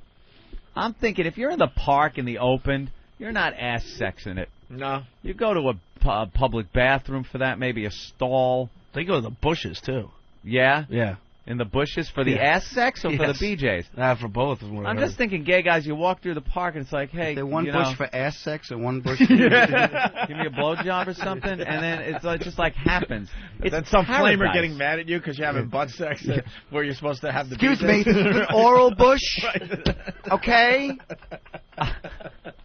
Go to the hiney hedge if you're going to do that. No ass sex here in the blowjob bush. They seem to, boy, it's just paradise, though, if you're a guy and you don't mind man-ass and the gay lifestyle. Because you just walk through, if you're walking in Prospect Park and there's a section called Boys Town, you're going home with a smile on your face because you got your dick sucked. There you go. It's just happening. The crime just north of the zoo. There's a zoo there, too? Jesus. That's wonderful. They don't believe it's connected. Yeah, there's no hetero hedge. To no place for a straight guy to go in a park. Attack by a ninja-clad assailant about 5 years ago. 5 men were preyed upon by an attacker dressed in black ninja-like outfit in 2000, slashed or punched victims, but they never caught him and doesn't seem to be connected. Any place that gay people congregate is a hotbed for attacks, said Basil Lucas, spokesman for the Gay and Lesbian Anti-Violence Project. Who? People assume Basil Lucas. People assume Could be that... basil. It looks like basil. Oh, Basil. I'm using the English pronunciation. All right. People assume that these men are easy targets because they don't think they're going to report it. Well, I think they're easy targets because it's kind of hard to fight back when you got a cock in your ass. It's really easy to rob people with dick in mouth or ass. At that point, you gotta both run at the same time, 4 legs trying to coordinate with each other. Jeez. Like a crab running away from a robbery. Oh, stick him up. I am. Lucas said he knows of other victims robbed and attacked at the Vale of Kashmir. What the hell is that? It's the place in the park that is dubbed Boys Town within the past year. And they call it the Vale of Kashmir as The well? Vale of Kashmir. And you wonder why the gay guys go. Yeah. And they were too afraid to report it to the cops. None of the shooting disturbed parkgoers enjoying the warm autumn day. Of course not. No news of the shooting disturbed parkgoers. Oh, enjoying news. The warm. I thought it was known. I figured they were just like, a couple of fags got shot. Oh, no, they're deeply disturbed. Oh, my God, my heart's just racing, said Joanna Ruiz, 35 of Park Slope, as she pushed her newborn through the park yesterday. I'm completely alarmed. I'm going to rethink when I come to the park. It was 5:30 in the morning this happened. She's there, what? Pushing a baby in the park at No, she wasn't. Oh, maybe she was there. No. I'm saying the attack was at 5:30. okay. Yeah, 5:30. What do you expect? That's They're into the morning sex. Those gay guys. It's just the gay guys that are willing to go to the parks and just give and take any time of day. It just doesn't matter. There is some gay fucking going on. Love the parks, man. And then some homie just jumps out and decides, hey, this is easy. It's just easy picking. That is the limping zebra by the water hole, man. He's got his pants down around his ankles. His pants are down. It's he like, can't run away fast. Yo, bro, just hand the money over. Look, dude, you look ridiculous. Just give me your gold chain. Yeah, but you don't have to shoot the guy. Yeah. Take the money. That's all we got. Be polite about it. Can I have your wallet? Okay, boys, finish up. Yeah. Move along. Shot him in the thigh, too. He's going to be out of commission for a while. So that's what we got. We got a subway threat, which is very serious. We know that. And Boys Town. A specific threat, and then we got Boys Town. That's what everyone's talking about in New York this today. is skilled labor. Hey, what do you do back in Boys Town? Hey, we had the guy that did the assault on the media on the line, but he hung up. So maybe he'll call back. I know his name if he calls back there. And also we got the audio of Brian Wilson, a.k.a. Rob Bartlett on Imus. Yep. Doing the whole Opie and Anthony thing. Had the O&A shirt on. It's great. Anyone else noticing that Imus is looking like the new nickel? Is that where they got the picture? The new nickel, all it needs is the cowboy hat on it. That's right. On good old Thomas Jefferson, and it's like one of those separated at birth things. He used to... Dude, this ain't working. Just occasionally wear the cowboy hat and the cowboy duds, but now it's all the time. The guy's completely gone... He's going to show up with guns on a holster. 6 shooters and spurs. He loves that look. Got a new hat and everything. He's got the denim look today. A Marlboro man. We're stalling because I'm trying to get this done. Why isn't this working? What happened? It was just weird. God. I was just listening to CD. How funny it would be if Charles McCord showed up dressed like an Indian. That would be good. Like a headdress. Someday. They could just have a little fight behind the console. Play Cowboys and Indians. All right, we got to get another copy of that. What happened? I don't know. I don't know. All right, why don't we... this would be a good time to take a break. Yeah, I could use a leak. We had some good audio of Imus helping us out once again today. Yep. We'll play that when we get back and some other things. Stay there. Like sands through the hourglass, so is the O&A virus. I'm not as bad as people would think. I will say that women who have hooked up with me at times, even just regular dates, are always surprised I'm not completely the creep they expect me to be. Really? Yeah. The ones that live through it. Very gentlemanly.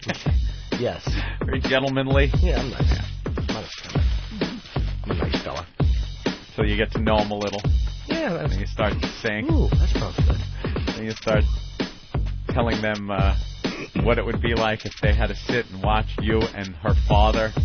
Oh, yeah, that was a good one. Snuggling and you jacking the father. Yeah, and just as he lets it go in my hand, he puts his face in my neck and goes, "Urgh," and he just groans into my neck as it bubbles over on my hand.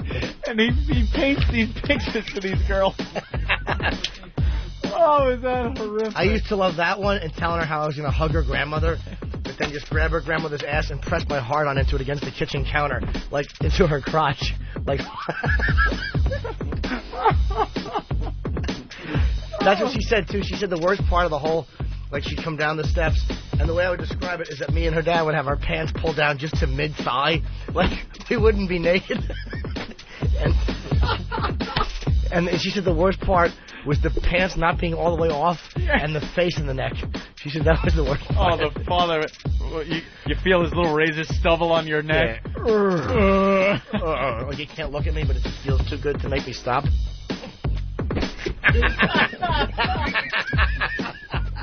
And they'd have to walk around with this image in their head. Oh, yeah. That is hysterical. You're an awful human. Too good. Would she laugh at that? No. Maybe she's like, ugh. Yeah. It would just gross her out. As soon as I found that out, I couldn't stop. Every time we saw a family member, I'd think of a new way I could sexually accost them. Opie and Anthony, the virus is spreading. There is no you, there is only me. There is no you, there is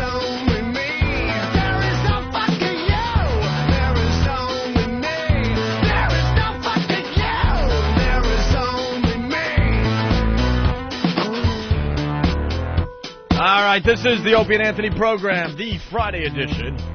Adam Farrar sitting in for Robert Kelly, who was sitting in for Bill Burr, who was sitting in for Jim Norton. Jim Norton returns on Tuesday for a few days. You try to figure that out at home. Adam Farrar is going to be at Rascals in Montclair, New Jersey. all weekend long. All weekend long. Montclair. Does a great job up there on the stage. Montclair. On the old stage. All right, we got the audio, so we can get right back into this thing. Sorry about that.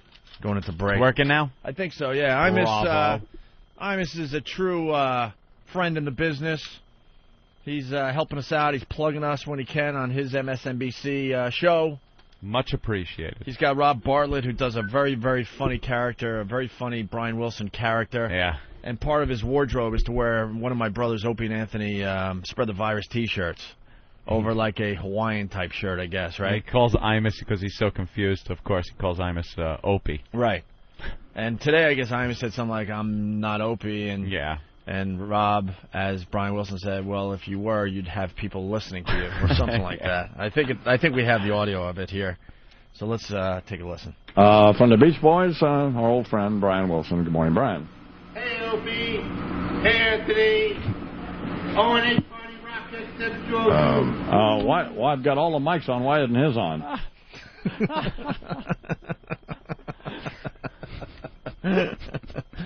Try it again. Take 9. Please welcome now to the Imus Morning program, Brian Wilson. Hi, Brian. O&A Party Rock XM202. Hey, Opie. Hey, Anthony.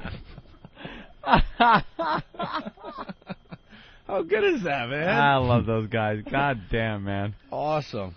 What's next? Getting a bunch of bald people named Richard together, get them all to wear flesh-colored turtlenecks, and make a reality show out of that? What could you call it? The Biggest Dick? Wow. Hey, Opie. Hey, Anthony. Uh-oh. I think we just... Oh, I don't No play. way. No way. Are we taping 11? Please tell me we're taping 11. I hope we were taping 11. Holy shit, Were we? what was that about? That's I just Oh, Jesus. It's an assault on the media. Wow. God damn, What's that that? was great. Line 1? That was live? Corey, what's going on? Hey, what's going on? Was that you we just saw on TV? Rangers shirt on, sure. I hate the fucking Rangers, but I love you. What did you do? I stood behind them. I said, "Donate Party Rock," and the cameraman came out and shoved me. Yeah, we saw the shove. It was quick. And the woman looked a little alarmed. I'm telling you, man, today they're doing live shots all over New York City. So here's your chance. Here's your chance to get involved in the Assault on the Media contest for October. And we were just ending the whole Imus thing here, and I looked up at the TV and I see a guy on a cell phone running right at the reporter as she's trying to do her thing. What did you yell? We're gonna have the audio in a minute or two, but I yelled O&A Party Rock. O&A Party Rock seems to be the battle cry. O&A Party Rock, you had the cell phone. I guess we were going to do it live on the show, but we couldn't get to you in time. And then all of a sudden, out of nowhere, a guy comes out of into the frame and just shoves you really hard. That guy was Howard Stern. Yeah. The cameraman? Yeah. Who was it? That was the cameraman hitting me. Oh, really? What? Oh, he must have had his camera on a tripod then, I guess, huh? It was Doug Forrester. That was pretty cool. That happened pretty quick. Yeah. You just saw the camera in your hood there? No, Channel 11 and Channel 12 are both out here at the Newark train station. Dude, they are everywhere. There is every train station today. If you want a chance to win this month's Assault on the Media contest, today is the perfect day. You don't have to go searching for these people. You know where they are. They are at the subways. I love that they're pests. Yeah. Complete. They see the news guy and kind of like a mosquito on a nice warm summer night. Here he comes. Here comes the pest. O&A Party Rock. O&A Party Rock. That was a perfect example why we call these people pests. Yeah. Camera goes live and all of a sudden he's just drawn to the camera. The reporter's trying to swish him away with his arms. Get away! Stop! Like the fly in that Cars video. Danny, what's going on? Well, I just wanted to stress the importance of having a spotter. Because this guy calls in, he says, hey, I see a live crew. I can't do it, but, if they can tell somebody. So I'm like, screw it, let's do it right now. Yeah. So I told them when they were alive, and it went great. Yeah, we almost got to do it live on the show. We just missed that one. Well, you did great there, Corey. All right, thanks, guys. Keep it up. Hey, Islanders suck. Oh. You guys don't look that good either. Very nice. Well, we won the first game. No, I thought you guys lost. No, we won the first one. Yager's the man. All right, well. Did the cameraman say anything to you as he pushed you? Yeah, what happened after? Because they cut away real fast. He didn't really say anything. I think he was pushing me out of the way. He thought I was going to touch the girl. No. The key to this whole thing, guys, I'm serious, is don't touch the reporter. You could go in front of the reporter. You could wear a mask, I guess. I hear you can. Some people say you can't because there's a law against that, which I don't really understand. And then our favorites is the ones that are very involved with signs and things like that. But Corey didn't have a sign made. He didn't know it was going to happen. Right. He just knew he had to do it for the show. Spur of the moment, one for the team. Love it. All right, Corey, we'll have your video up on opieandanthony.com very shortly. Thank you. Awesome. Thanks, guys. There he goes, Corey from Newark. So we've had two in a matter of hours. We had one late last night and one this morning. You got it? Oh, great, because we didn't hear it. I want to see it because I just saw the end of it. It was really... Oh, here it is, the audio. State police in Connecticut given the authority now to make arrests on board New York-bound trains. Again, that specific threat is aimed at New York City. We'll send it back to you. All right, thank you so much, Patty. We got break. Oh, and Party Rock! Oh, and Party Rock! He sort of committed. That was good. That was good. You think he was like trying to talk himself up, and all of a sudden it was go time, and all of a sudden he had the... Yeah, he was scared. And he was probably like, all right, I'm going to do this. O&A Party Rock! Right. O&A Party Rock! Camera rolls, he jumps in. O&A Party Rock! O&A Party Rock! You get all nervous. All the muscles contract in his throat. And he's...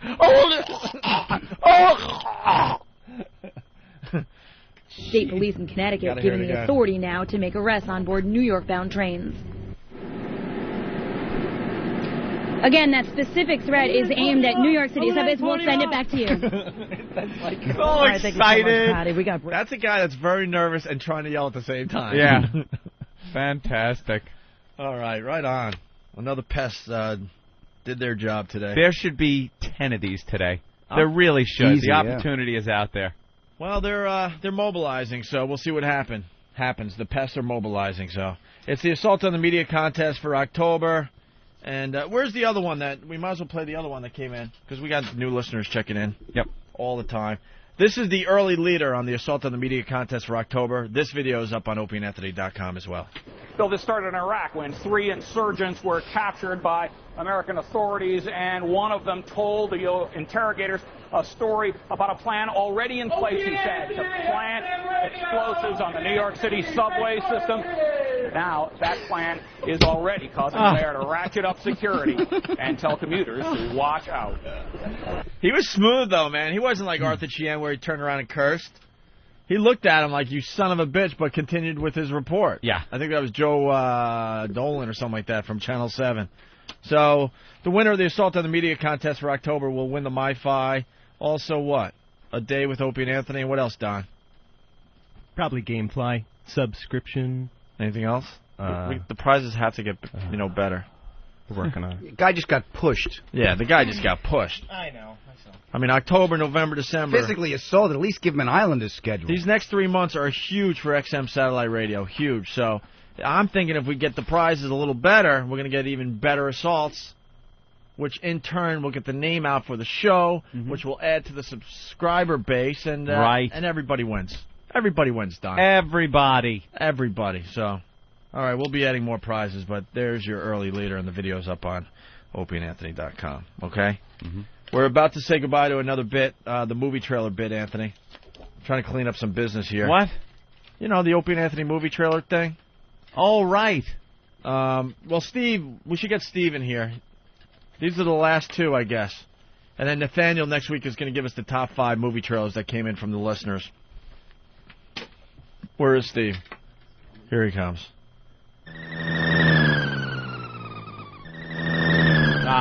Oh, wait, let me say hi to Angel in Minnesota. Angel, what's up? I was was just going to tell you, did you notice how when she was ending her bit, she sped up really fast? Yeah, because she didn't know what was going on? Yeah. Exactly, so she was freaking out. So she was going like this and talking really fast, and then she quit. And the latest one, right? Yep. All right, now I got to hear it again. Yep. Hold on, let's listen to that. Did she speed up because she just didn't know what the hell was going on? State police in Connecticut given the authority now to make arrests on board New York-bound trains. Again, that specific threat is aimed at New York City. We'll send it back to you. Yeah. All right, thank you so much, Patty. We got. Hey, good pickup, Angel. Yep, you betcha. All right, thank you. You guys rock. That was really funny. Yeah, she turned into a speed reader all of a sudden. Yep, I love you guys. Hey, keep up the good work. All right, thank you, Angel. Okay, bye. That was, that's what happened. You got to go in a holding pattern. All right, and here he comes. Steve, everybody. Yeah. What is this guy doing? This weatherman? He's wacky. Why is he in some kind of Renaissance fair clothing? There's probably a Renaissance fair going on with that channel? I don't know. WB News here, and we're supposed to respect what these guys do. This is the news? He's just like, You have Monday off. Thank my man, Christopher Columbus. In the meantime, Larry Hall is live hanging out with supposed to be Columbus. It looks just like him. Linda, this is for you. How about, does he come out in blackface in Martin Luther King Day? Does he do that? I doubt it. But he's got to come out in that production just meeting. like Christopher Columbus. Columbus Day. We're thinking of putting you in a Columbus suit. Columbus Day is Monday? Yeah. Oh, I didn't even know. Yeah, we don't have off for it though. Why not? We never have off on Columbus Day. Yeah, but you're gonna have to go to the Yankee game Sunday night. Oh, if it rains. Let's just take Monday off. You want to do that? Steve, what do you got? We got 2 movie trailers? 2 movie trailers, and I think this is the end of the bit. Yeah, but you gave me one that's really bad. Well, just to show you a contrast, we got one that was really good. The production value in the first one is really good. Would have been nicer if the kid had drops from the actual show, but he did an honorable job trying to make up for it. And the second one is just one that's... Yeah. Do we want to play the one that he's describing as the one? When it's bad production and it goes on for 2.5 minutes, that's Well, we're not going to get to the end of this. We could start it and see how it sounds. Look,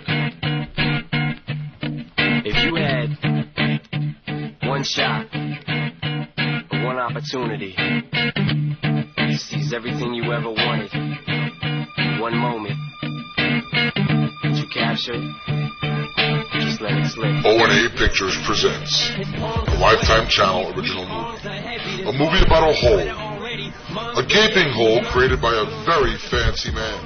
I'm nuts. Almost 13 years I'm doing comedy. God, there's no justice. Oh, wow. Wow, thanks, Steve, You're for welcome. that. Sound is... That was wonderful. Yeah, exactly. Horrific. Now, just as a contrast, we have the first one. All right, and this was by Joe. Yeah, by Joe. In a world where most rock music sounds the same, and the industry has no place for originality, You guys go a little more mainstream and maybe wear some spiky belts? and it's hard to find an audience looking for something new. Thank you, good night. 4 friends from New York come together to form 20 After and take a stand. Starring Anthony, the attention whore. Hey, everybody, look at me. Over here, look at me. Jim, the ladies' man. Hello? Wait, who are you and when did we hook up? Joe, the arrogant one. It's not my fault I'm a musical genius. And Jim, the more arroganter one. Dude, you can agree with me or be wrong. It's your choice. When ambition turns to frustration. I cannot sing over this crap. I wish you were never born. Not my fault God made me better than you. Guys! Can I borrow some money? Sometimes help can come from outer space. One band. It's just music. One desire. But there's 4 of them. One foursome. Yeah, buddy, I just said that. Whatever.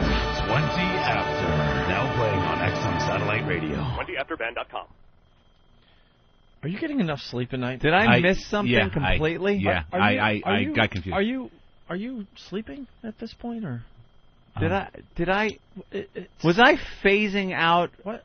Like where maybe I just didn't understand it? No, I would anyone want to come in and help giggle? Help Steve out? I figured out what it was. Dude, you're getting a lot of shrugs in the other room. They're like, Yeah. What? What was What that? was that? That was Who was that? What? Are you like taking another job on the side? Are you now a manager for bands? Moonlighting? Yeah, I know. Are you the As that manager airing, of as that aired, Plenty as that aired, I just went, uh-oh. That's a band trailer. What did you think it was? When I heard Anthony and Jim, I was like, oh, okay. Anthony, he actually writes, would have been better with actual show drops. Great production, though.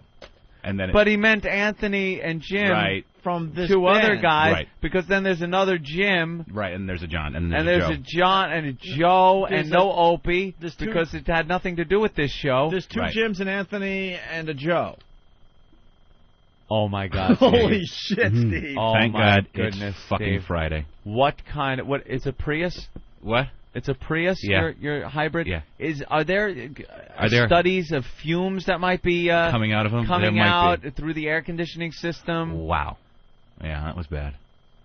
Well, it was a good trailer. It wasn't just bad. It was it's not irrelevant. It had nothing to do with anything. what we're doing. No.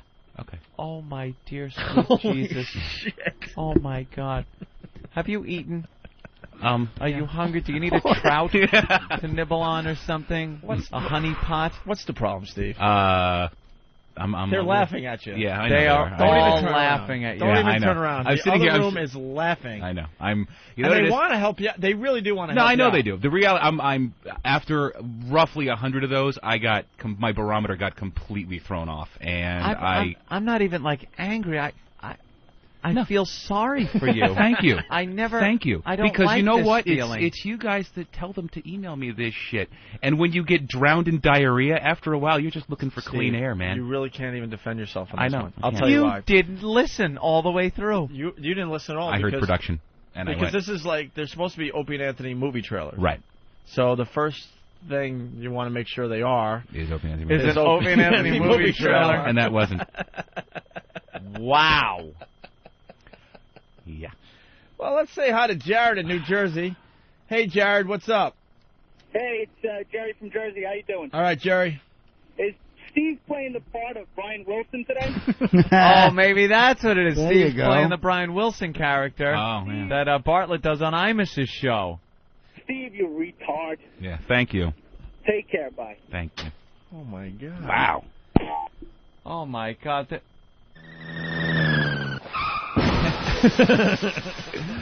Oh. I don't even think we recover from that. You can play an Al Jorgensen bit. Those are good.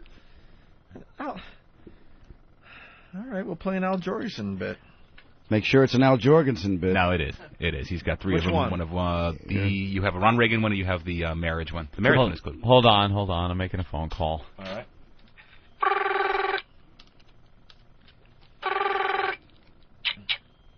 Hi, you've reached the voicemail of Laszlo. I'm not in right now, but leave a message and I'll get right back to you. Beep.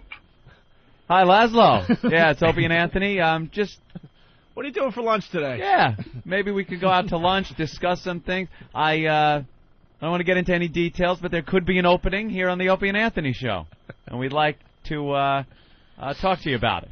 Such a prick. You really are. I have to now pick through drops and do something really mean. Wow. This just in. Well, I'll let Joe say it from Tennessee. Right. Go ahead, Joe. Yeah, guys, I'm going to have to say that band is now in the lead for the assault on the media contest. God, Steve. You got bamboozled. You so got I did. bamboozled. I can't even remember the last time I used the word bamboozled. Well, but you it was used the the other word day. bamboozled when he got bamboozled about the shooting in the arm. yeah. That was the last time you said bamboozled. Wow, that's Twice in a week. And that seemed like yesterday. It was yesterday. Well, it was like 2 days ago. Wow, you've had a really weird week. It really is. You're believing fake videos and you're hearing things that are just not there. But you want us to play the Al Jorgensen bit? Yeah, I'll dig myself about a quarter of the way out of the hole with that one. Is Harry from Ron and Fez's show paying you to make him look a little better? Yeah, he's actually asking me to help him out with a lot of his production shit. So Is that what it is? Yeah, it's all right. That'll teach him. Wow.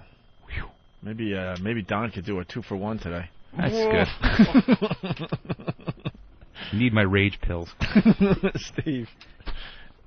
Have you changed anything? Yeah, really. Diet, medication. You know what it is? I'll be perfectly honest. Your I think it's commute. I think it's the house stress is really getting to me Is at this it? point. I think this shit is just completely overwhelming at this Yeah. point, and it is.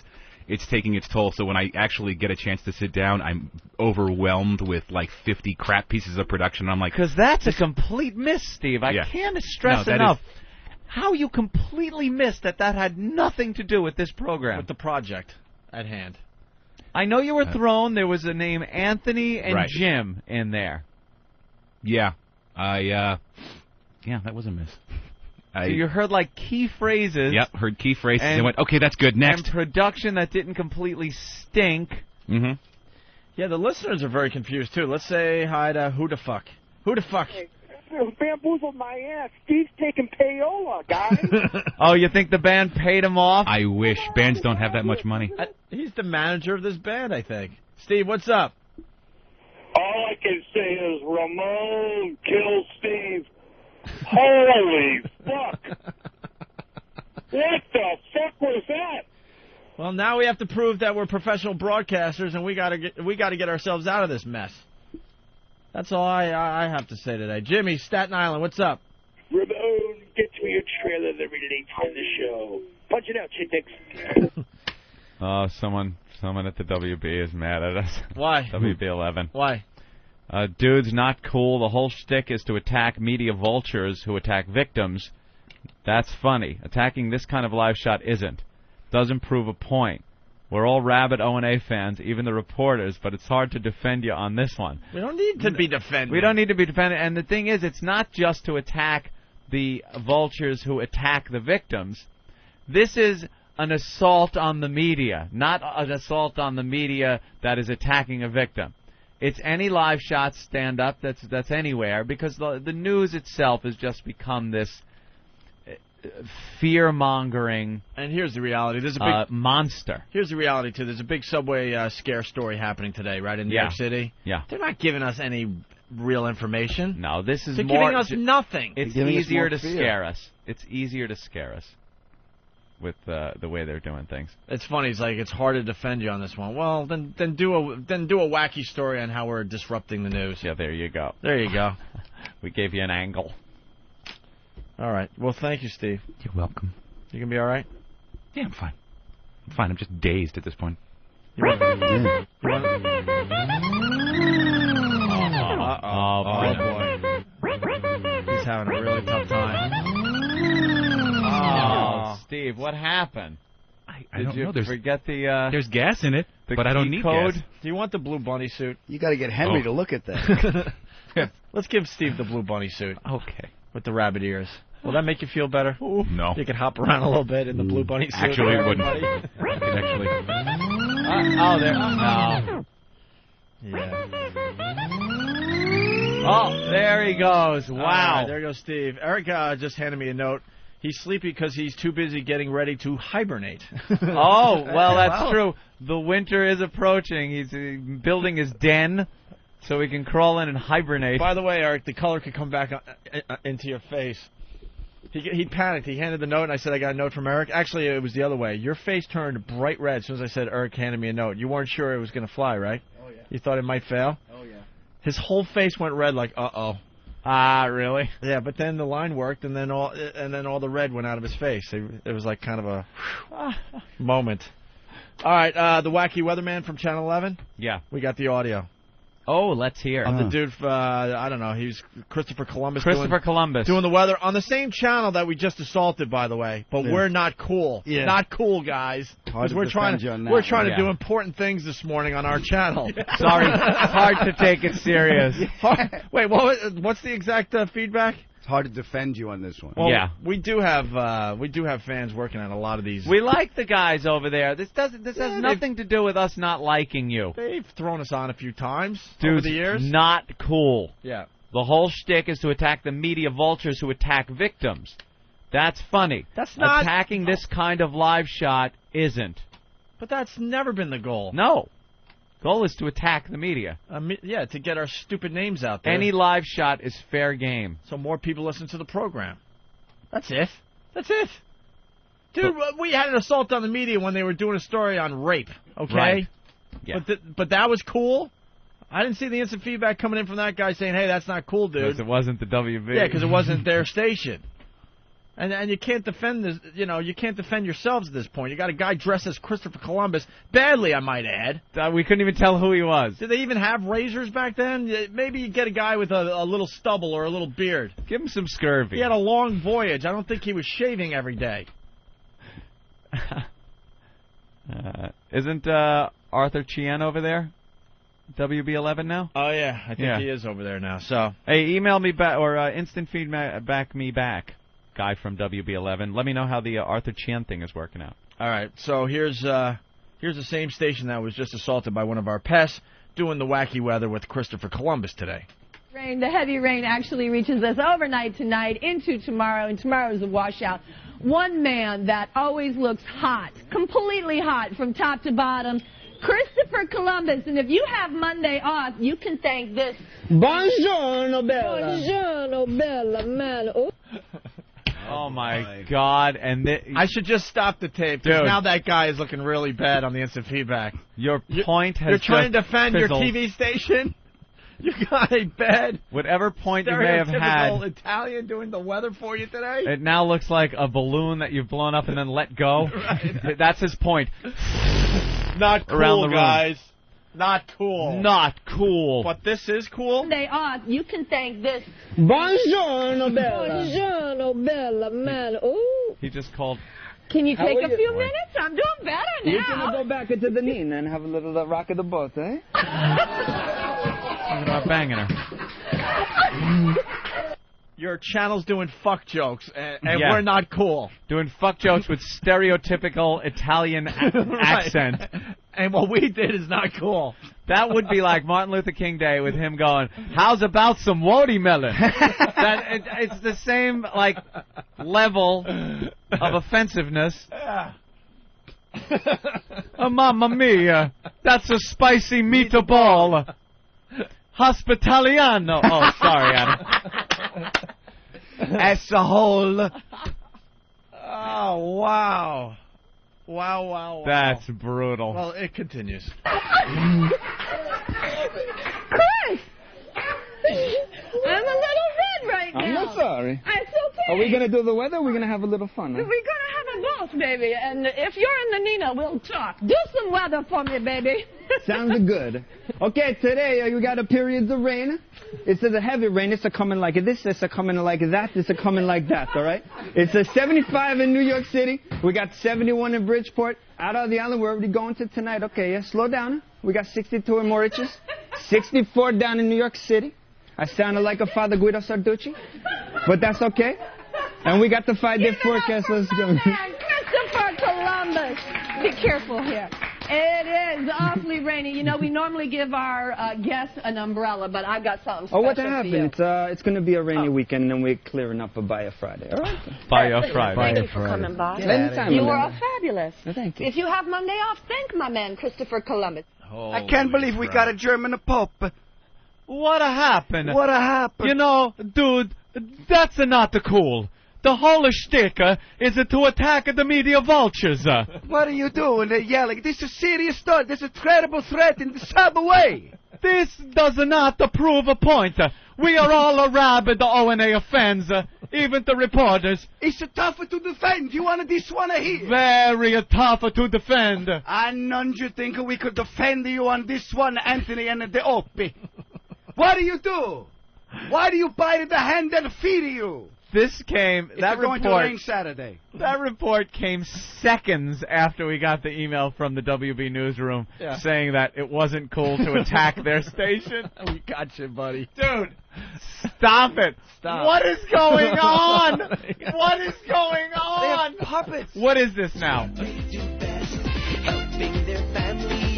This is the It's Maya and Miguel, or they got I don't know.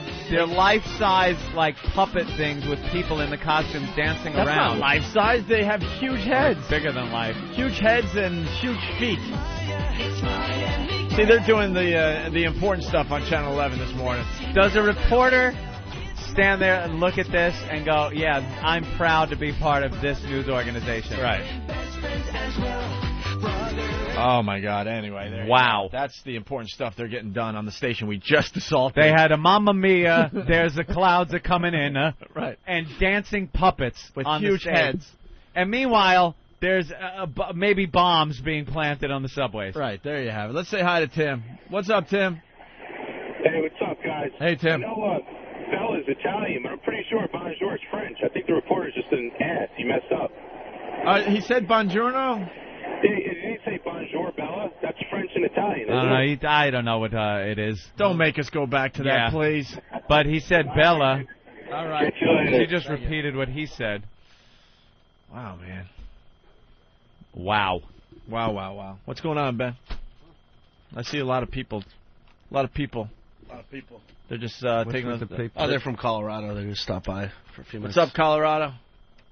Yeah, you. Wow. There's MSNBC with the police commissioner, the mayor talking about the subway threat, and WB11 News here in New York just dancing puppets and some guy doing a bad Dago impression in a Christopher Columbus suit. It's going to rain Thursday. No ride the train. When he got into meteorology, did they have to teach him how to put on the Columbus suit and keep the sleeves frilly and fluffy like that? Did he think that's where his career was going to land him? Wouldn't you? I don't know. Oh, there's that hot chick from MSNBC standing in front of the 34th Street Penn Station subway. Yeah, the AC and E line. She's doing lots and lots of live reports today. Oof. We'll get a few more today, I guarantee you. Oh, yeah. We'll get a few more assaults on the media right. today. All right, Steve told us to play this thing, so he looks a little better today. The Al Jorgensen thing. Lead singer of Ministry tells some great stories. He's trying to get himself out of the hole. Okay, I see. Gather around the campfire, kids, and toast yourself a marshmallow. Settle in for another tall tale from your old Uncle Al Jorgensen. You blowed up your tour bus? Well, yeah. And now what happened? Okay. So, first, I have to preface this by saying when I was in Nashville, Tennessee on the Lollapalooza tour, back in 93, kids. Anyways, so this toothless, old man at this, truck stop where we go in and shop their sunglasses, it's like, hey, you guys want to buy some fireworks? I'm like, yeah. And I bought this, what looked like a bazooka. I mean, it was like 6 feet long metal tube, all right? And I forgot about it. I set it up on there, and then Gibby Haynes from the Butthole Surfers was traveling with us for a while, too, so Gibby got into our M80 supply that we usually throw at each other. So Gibby's like, hey, man, let's light these up in the bus. I'm like, oh, that is so lame, man. We do that every day. What's wrong with you? Here, I remember. I got this 6-foot pyro on here. So we're in the back of the bus. We light the thing.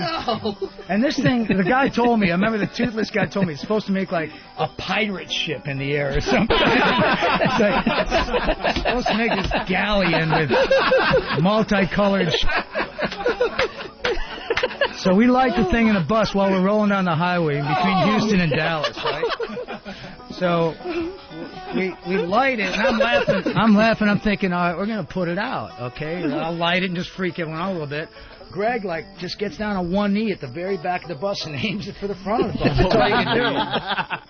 Booyah! The thing goes off, pellets bounce off the door and catch every bunk on fire. All right? And the great thing about this is every fire was a different color. Because this thing it was so psychedelic. Well, we're done spinning yarns today, kids, and it's a good thing, too, because I gotta go dig a hole and poop in it. Come back soon for another tall tale from your old Uncle Al Jorgensen. Yeah, we really like that a lot. And we got 2 more stories from Al Jorgensen. And also, he's going to call in soon, I guess. Today or maybe next week? 10:15. Oh, he's calling today? Yeah. Oh, we're going to get news stories from Al Jorgensen, the lead singer of Ministry. Ooh. I was supposed to play a different story there. I fucked up, so sorry about that. He's got a great story about Graceland and Ronald Reagan Jr. Maybe we'll get to those later today, okay? All right. But right now, we got to say hi to Jennifer W. from The Apprentice. Jennifer. Hi. How are you? I'm doing actually better. Yeah, you looked real sad last night on The Apprentice. You were I know. You were the latest one to get the boot and get fired. We don't want to really say you're fired, but... Yeah. I'm moving on. You're moving on. Yeah, you sound very happy right now. I am. I actually got to finally get some sleep. Well, what was the task? Well, I mean, I watched the show, but for everybody else, on The Apprentice last night, of course, there's two teams. There's the ladies and the men, right. and they both have a task. And what was last night's task? Just to we were to put on a technology expo for Cedar Chase, which is a assisted living for senior adults. Sponsored by Best Buy. Yeah. Technology for seniors? By the way. It was so funny. One of the guys goes, by the way, computers are from the devil. Yeah. By the way, I got to jump in here really fast because, Donald Trump coming across like a really nice guy during this whole Apprentice show, how he gives back to the community and does this and that. Yeah. And you don't have to comment, Jennifer W., but it shows that he's also the devil. Why? Because he sends all these people into it's an old age home, and their job last night was to show people how to use TiVo and high-definition TVs and computers and how to use digital cameras. Good luck. And they were trying to cover up everything last night, but it was obvious they had no clue in general. Right, Jennifer? Some of them knew a little bit, but most of them know. And most of them don't even want to touch it. It's like, yeah. I don't need that. They're frightened of it. Exactly. They don't want to learn something new. That infernal device. No. What is that? My mom is 69. She knows how to use the VCR, okay? We bought her a DVD player recently. We're still trying to teach her how to use it because she can't get the concept of the whole menu thing. She's used to just, push play, stop, rewind, fast forward. That's it. And maybe record one of her serials, as Anthony likes to call them. The serials, programs. But you forget that the DVD and the technology today is a little more involved, and just dumb stuff about moving around on a menu on the first screen, she can't get by that concept. We've tried to get my mother a computer. She totally did not want it, wants no part of it. And we're telling her, it's about email. We could email you pictures, things like that, like things that parents or grandparents would love. Here's a picture. Here's a video of the kid. Here's, things like that. And she just wants no part of it at all. No technology. There was one, Sal had gotten her this camera with a printer. It's a digital camera. Take the picture, you pop the camera into the printer device, and all the pictures get printed out. No computer involved, nothing like that. She was like, I don't know, no, send it back. I got my regular camera, and she's got this camera from like 1976 with a flash cube on it. Like, it's back, ancient technology. That's hilarious. Dude, you don't know how lucky you are. I got my mother the computer. She figured it out. Every day I get Dalai Lama emails and chain letters. Well, that's the other side of it. Yeah. Here comes all the junk mail, but she has time to read it and send it on. Yeah, this is good luck. Well, this woman's really sick. That's why I think Donald Trump is a sick individual, and he should be taken away. Ooh. To put all those old people through all that. So the women basically they lost last night. Yeah, we got slaughtered. And Jennifer had to pay the price, and she got fired. Yes. Now, was she like a leader or? Well, Jennifer, I wasn't the project manager. The project manager put me in charge of what she considered the event planning, room setup, food and beverage, decor, that kind of thing. Jesus. What you don't know is that I was allowed about $260 for all of it. And another teammate, Felicia, was in charge of the posters, and those didn't get done. Needless to say, Kinko's didn't come through for us. But anyways, a lot of stuff doesn't come out, and can I get no regrets. Well, I got to play a quick clip from last night's show because you're trying to defend yourself because it's obvious that you're in deep trouble. Deep trouble. Because one of Donald Trump's lackeys there or whatever.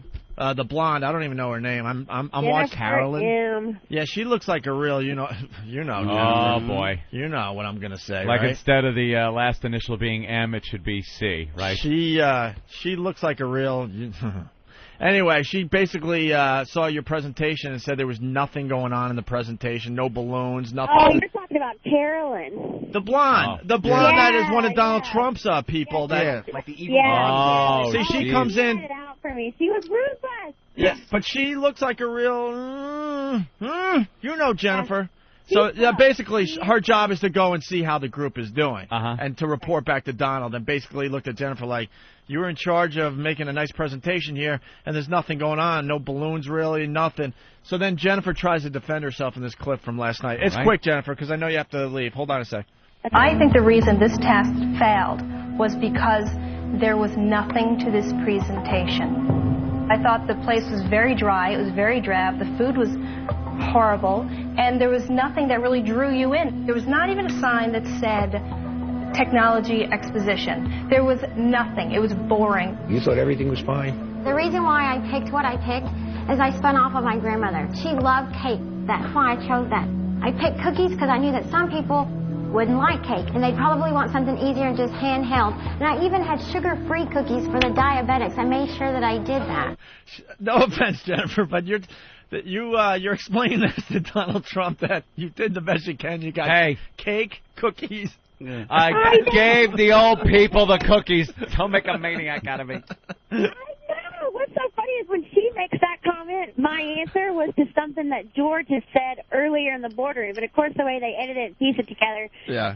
Yeah, no. Oh, well, what can I say? I have no control over that. But you're trying to defend yourself and basically telling Donald, but I got the cake and I got the cookies. If they don't want the cake, I got them a little handheld snack. Now, let's say they're diabetic. I even got sugar-free cookies. Sugar-free. Actually, earlier he was complaining about the food. He was like, and the cake and the cookies, and they were stale and they were hard. And I'm like, oh, my gosh, give me a break. You know, in our families, you know who we give that job to, right? Uh-oh. The one that's a little slower than everybody. Oh, Jesus. Oh. It's because all you have to do is get the cake and the What cookies. can I do? I mean, just go get some cake, just go to the bakery and just it's under my name. You don't even have to pick out the damn thing. You just got to pick it up. It's all paid for. It's all paid for. The Fudgy the Whale. And get it. And Jennifer, before we let you go, I got to call you out on something else. Who's the bad speller in the group? Oh, my goodness. Whoever works at that grocery store. Shame on me for not staring at it hard enough and realize that it wasn't a C, it was a T. But yes. Live and learn. The cake had a misspelled word on it. Oh, no. It said Techno instead of Techno Expo. Oh, well, that was Marshawn's idea to put the words on there. We should have just left Wait, it was supposed to be techno, but it was what? Techno. Techno? Who are you, Christopher Columbus? It's Wow. a Techno festival. The grocery store didn't quite get it, but that's okay. It was pretty funny, though. I got it. I know. And you looked at that blonde, you know what she is, Jennifer, and went, I know. Oh, she's going right back to Donald. I wouldn't want and to be stranded on a desert island with her. No. Let's put it that way. And she's going back to Donald to tell him that I can't spell. Techno. So what do you do in your real life when you're not a TV star? Well, I own a real estate company overseeing about 80 agents, so that keeps me busy. I also have a restaurant. It's a sushi martini bar called Off the Hook, all located in Arizona, just north of Phoenix. Plus, I'm married and I have two small children, a 4-year-old and a 2-year-old. So with all that, I'm pretty busy. Wow, proving that you're a true brainiac. You opened up a sushi restaurant in the middle of Arizona. That's wonderful. Hey, where do you get your fish from? Yeah, because when I'm in Arizona and in those places in the country, I'm thinking steak. Yeah. Oh, well, now we have steak, too. We have a great filet with Dungeness crab on top, chicken katsu. But Anthony, where does the fish come from? That's a good question. Where do you get your fish from so it can be fresh? I don't know. I have to ask my chef. I don't know. You don't know. You're a figurehead. I like this Jennifer girl. Yeah, all right. All right. Well, it was fun watching you on TV last night. Thanks. I appreciate it. That's for sure. Thanks for this morning. Are you doing the whole tour today?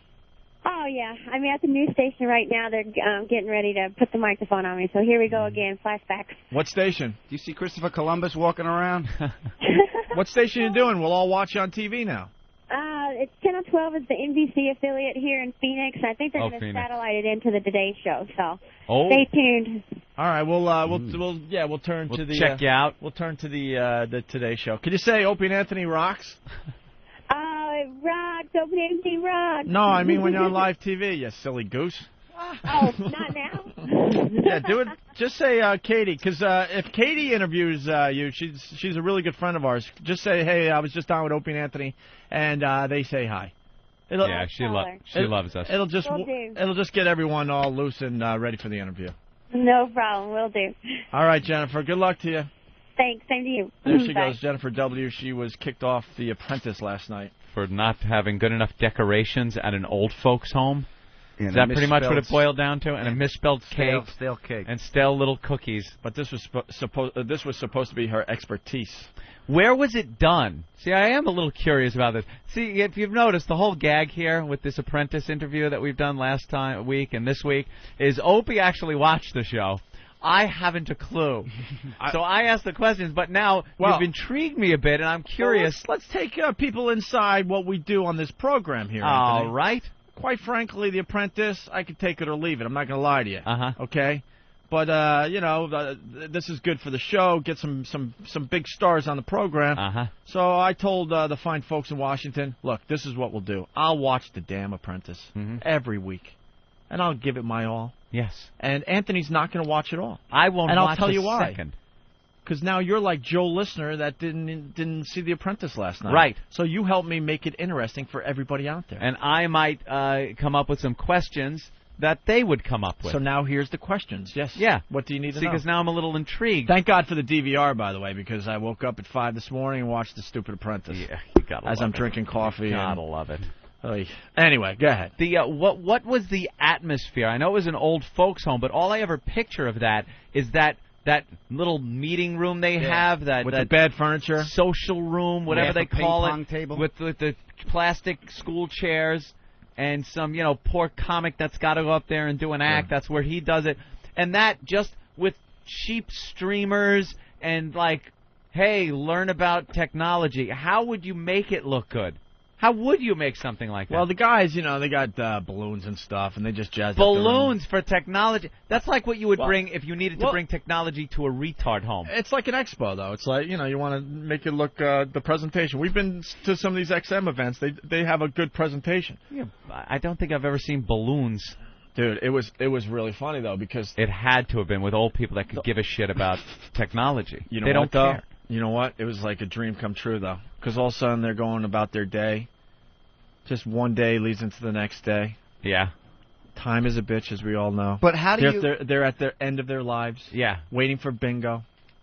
Hoping for something warm to eat, right? Yeah. And all of a sudden, the door opens and 7 or 8 women, hot as shit, oh, they gotta look in. at this. And one of the women was trying out like a heart monitor that you wear on your body, I guess, for exercise and make sure your heart rate's okay. Yeah. So she wants to demonstrate it. The old codger has to be in his 80s, maybe in his 90s. Oh, no.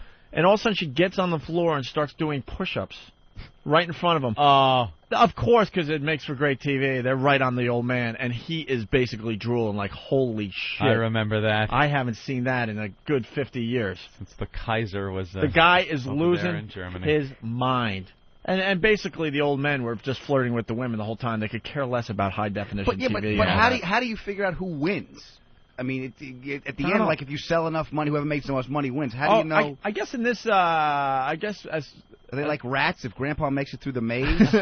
With this task, they had like a little questionnaire that all the old people had to fill out. Oh, and based on and the guys had a bigger, higher rating. Positive responses. Yeah, they had an 8 point something, and the women had a 7 point something. What did the guys do that made them so much better? I was too busy. They put porn on a laptop to the women and their hotness. They show the guys the porn on a laptop. If you eliminate the female vote, and just pad the male vote and give them laptops with pornography. That's it. To watch the guy in Seattle get killed by the horse cock. Right. You know, the old guys, hey, this is pretty good stuff. We learned how to change the angle on the DVD porn. It's wonderful. Thank you, Mr. Trump. But the guys just drooling over the hot women, that was the reason to watch last night. It was fun. Yeah. And they could care less about digital cameras. They've lived their lives. They don't care. They ain't got no pictures. And you don't care what they're taking pictures of now. And you can't teach the old people new tricks. You just can't. No, pictures they don't I want to know. can't see, you son of a bitch. I had the unfortunate experience of going to an old age home for, I don't know, about 6 weeks every single day. Why? When my mom was in that accident with my pops. Oh, right. She survived. She's totally fine now, so, whatever. But she was in really bad shape, and she was in an old age home. Like a nursing home. Yeah, like for 6 weeks. And I knew the whole time she was going to be okay, so it was cool, right? But I was, like, spending time walking around the halls and stuff. Holy shit. Yeah. Holy it's mother. depressing. Holy crap. You have old women that are celebrating their 90th birthday and having little princess crowns on their head, and oh my god, and their their great grandson is there, celebrating the 90th birthday with them. Actually, no, the story gets worse. Actually, it does get worse. This 90-year-old lady came up from Florida, and she's still she's one of these, we all have one relative in our family where we have to brag about. She's 95 and she still lives alone. Got all her wits to her. She still goes to the grocery store and does her own shopping. We all tell the story. If you think you're the only one, shut up now. Yeah. We all do it. She actually she gets out of bed and dresses herself still every morning. Gets up, makes herself breakfast. That's wonderful. Goes out, walks. She could still go to the movies by herself. There's always that thing. Yeah, that one do by thing herself. She can still do. That a 3-year-old can do. Right. She can roll over. She's reached a point. She's ahead of schedule on rolling over. We put her on her back. She rolls over and crawls. She's 95 and doesn't need to put her food in a blender. Right. So there was this lady from Florida. She's coming up to celebrate her 90th birthday with her son, who doesn't have time for her. That was obvious, of course. But mom, 90, all right. Mm-hmm. I'll throw her a bone and throw her a party for a couple days. And a real rich guy, right? And she's hanging out at his house, and she falls and breaks her hip. Death sentence. So now she's in the old age home. She came up from Florida for her 90th birthday, and she was totally with it. I talked to her a few times. Oh, no. Really nice lady, by the way. I don't mean to, trash her. But that's what happens. And instead of having the nice party, I think the guy has a really big house on the water. She's in this horrendous horror show celebrating her 90th birthday with a cake. As you hear the noises from the other room. And then, shut up! The oxygen. Oh, yeah. Dude, the whole deal, man. The whole deal. My grandmother she was 90. Oh, God, 92. She had one leg, a bad eye. She's like one of those crazy Muslims that are all deformed, screaming. She was all beat up, Oh. And it was, and she was fighting. She had everything wrong with her. Every system was shutting down. Everything was wrong. She wouldn't go, and she was like a Dodge Dart. You couldn't kill her. but she finally, even my father said, this is just no way to live. Come on, there's no time. dignity. Yeah. Cash it in.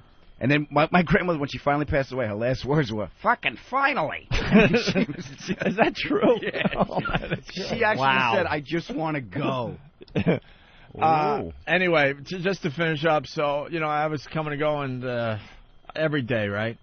And there was one lady that was just the one that it just proves you do have a soul. You have a soul and have a heart. Did something touch you? Not even. It just freaked me out. Like, I'd be walking by and she would be in like a wheelchair with the kindergarten tray on top, And all of a sudden, you're just trying to walk by. I'm dealing with my own, horrific scene. Oh, no. And I just want to see my mom, give her some flowers, give her some encouraging words, do my thing. You need a little dose of reality along the way, right? And as I'm walking by this lady, almost every time, well, when she wasn't sedated, there were times she was just staring into space, but when she wasn't sedated, she's alive and well. Not alive and well. She talks to herself, the whole deal. Yeah.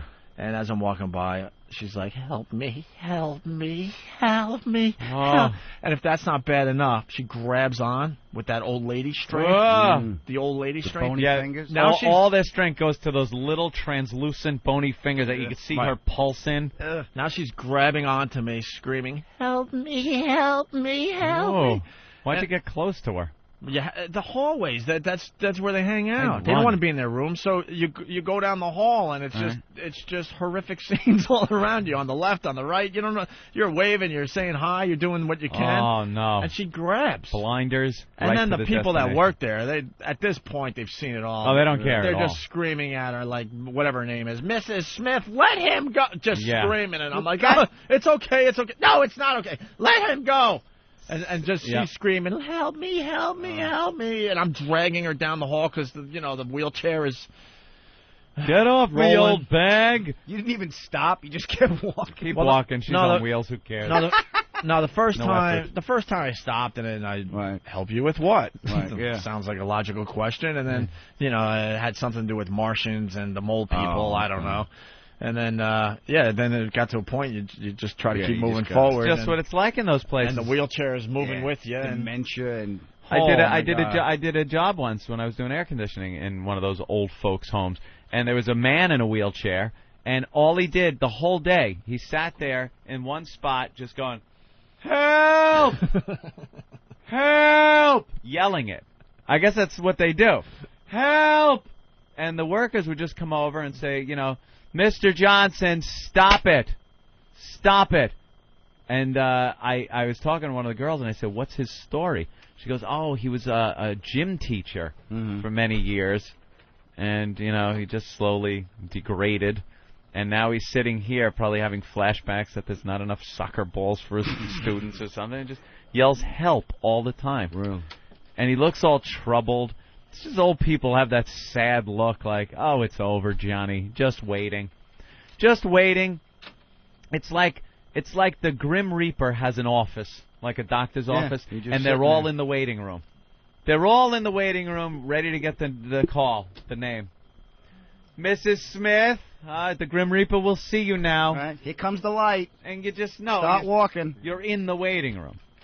When I was my grandmother's one, there was the angry Jamaican nurses. Oh, yeah. Stop a grabbing people. I can't do Jamaican. Stop a grabbing. What are you, Christopher Columbus? It's going to rain Friday. Stop a grabbing the people as they walk by. Leave it to Opie alone. My mother's mother, my grandmother, on my mother's side, she's been put in a home because she just started losing it. My mother says she goes to visit her sometimes, and a lot, and she'll just sit on the edge of the bed and go, yeah, well, I saw your father was here last night, and was he giving me trouble? And of course, father's been dead for years and years and years, and they get visits from the dead. She accuses everyone in the place of thieving things that she didn't have, that she never had. She brings up stuff from so many years ago, like the goddamn 30s and 40s, and it's just awful when the mind starts just deteriorating. What was scary when we were visiting my grandmother, my father, it's his mother's. He's like, this is no way to live. And he got kind of serious. He goes, look, if I ever get this way, I don't want to live like this. We got to do something. You're going to be in charge and everything. If your mother ever gets this way, kill me. I don't know if I can deal with it. You should have went in the next night with a pillow and started suffocating him. No, Dad, you don't know. You're gone. You're gone, Pop. Let's say hi to Kurt. Kurt, what's up? Hey, how you doing? All right. Hey, I was just calling. I used to take my grandmother was in one of the old folks' home. I used to take my son to go visit her, and about half the cafeteria when we would get there would empty out and gather around us in a circle like, vultures or, Dawn of the Dead, people just coming to see anybody, visiting anybody. Oh, like the visit is a big thing, because a lot of them don't get visitors. So when a child comes or a grandchild comes to visit them, it's like an event. It's so depressing, man. I know the place my mom was at for a little while. I mean, they do a great job. I'm not trashing what these people do because it's got to be one of the toughest jobs to do. And they try to keep it interesting for the people living there. They have parlor day where they get their hair and their hair done. Yeah, so a local salon comes by and does the hair once or twice a week, and I swear to God, it's so depressing because they look forward to this, and they're all lined up in their wheelchairs to get their hair done. And I don't know. I've always looked at institutional living like kind of a cool thing. You got your little room. You don't have to leave it if you don't want. There's TV, and then occasionally you can pop out, do stuff, and then you're back in your room. I kind of like that. You live like that now. You're absolutely right. You're Anthony. I don't want the outside in. Help! Keep the outside away. Help! Help! Someone knocks on the door. Help! Let's go to Tom. Hey, Tom. Hey, what's up, boys? What's up? Listen, my cousin used to work in this elderly joint, right? She walks in, this guy's 900 years old, looks like he was on Noah's boat, butt naked, jacking it like a monkey, screaming, I need a woman, I need a woman. Hey, I'm just happy to know that it's going to still work at that age. Yeah. That's better than parlor day. I'll be whacking That's hard right on to day. the end, man. There was some chick that was she tried to kill herself. This was years ago. She was in her teens, and I think I was still in my teens, my late teens. And she tried to kill herself, so they put her up in the psych ward at Huntington Hospital, floor 5. Yeah. And I figured I'd visit her because I was just trying to have sex with her, So I figured I would visit her because she tried to kill herself. Obviously, there's a problem. Not many people were visiting. I figured all I would need is to put in like 3 visits, and I'm there. I'm banging her. So I go up every day for a few days, and I started looking around going, this wouldn't be that bad. I'd have the run of the place. It would be like Cuckoo's Nest, Yeah, you'd be king of the retards. Like I really started thinking, I should check in here, because you get all the sex you want. Mm-hmm. You just got to, give the girl a little bit of a boost in her self-esteem, and you're in. You could rob people blind, just by tricking them with stupid parlor tricks and games out of their money or food that their family brings them. I kind of started looking at institutional living as an option. Your buddy's on the line. This is when the hermit started in your life, the late teens. Yeah. I'm going to build a shelter. Cowbell Bill. Hi, Bill. It's been a while, buddy. What's up, brother? How you been, man? Good, man. Excellent. Busy, so I haven't gotten in there. Yeah, you got to stop by. Yeah, we'd like to see you, Bill. I know. You're not going to believe this. I'm at a retirement community right now. Oh, you are? You're doing work. Bill does, what do you do, alarms? Yeah, fire alarms, burglar alarms. Yeah. And every single one of these people, if they got their wits about themselves, they're pissed off. Yeah. It's not a happy place to be. It's like, now, in this business, it's $85 an hour for if you're doing work, if you're doing construction. Uh-huh. It also happens to be $85 an hour to do service. Yep. It's $85 to walk in the door. So my secretary tells this one guy, oh, it's $85 an hour. I go in there, I twist his little wire together. I said, okay, you're all set. He goes, what do you mean? This whole pissed off World War II Irish vet. He goes, you got 55 minutes to go through the rest of this thing with a fine-tooth comb. Yeah, he wanted you to spend an hour. As he's walking away, the back of his neck is all red. I'm like, you cocksucker. Hey, I remember working for a living and making a lot less for a lot more work.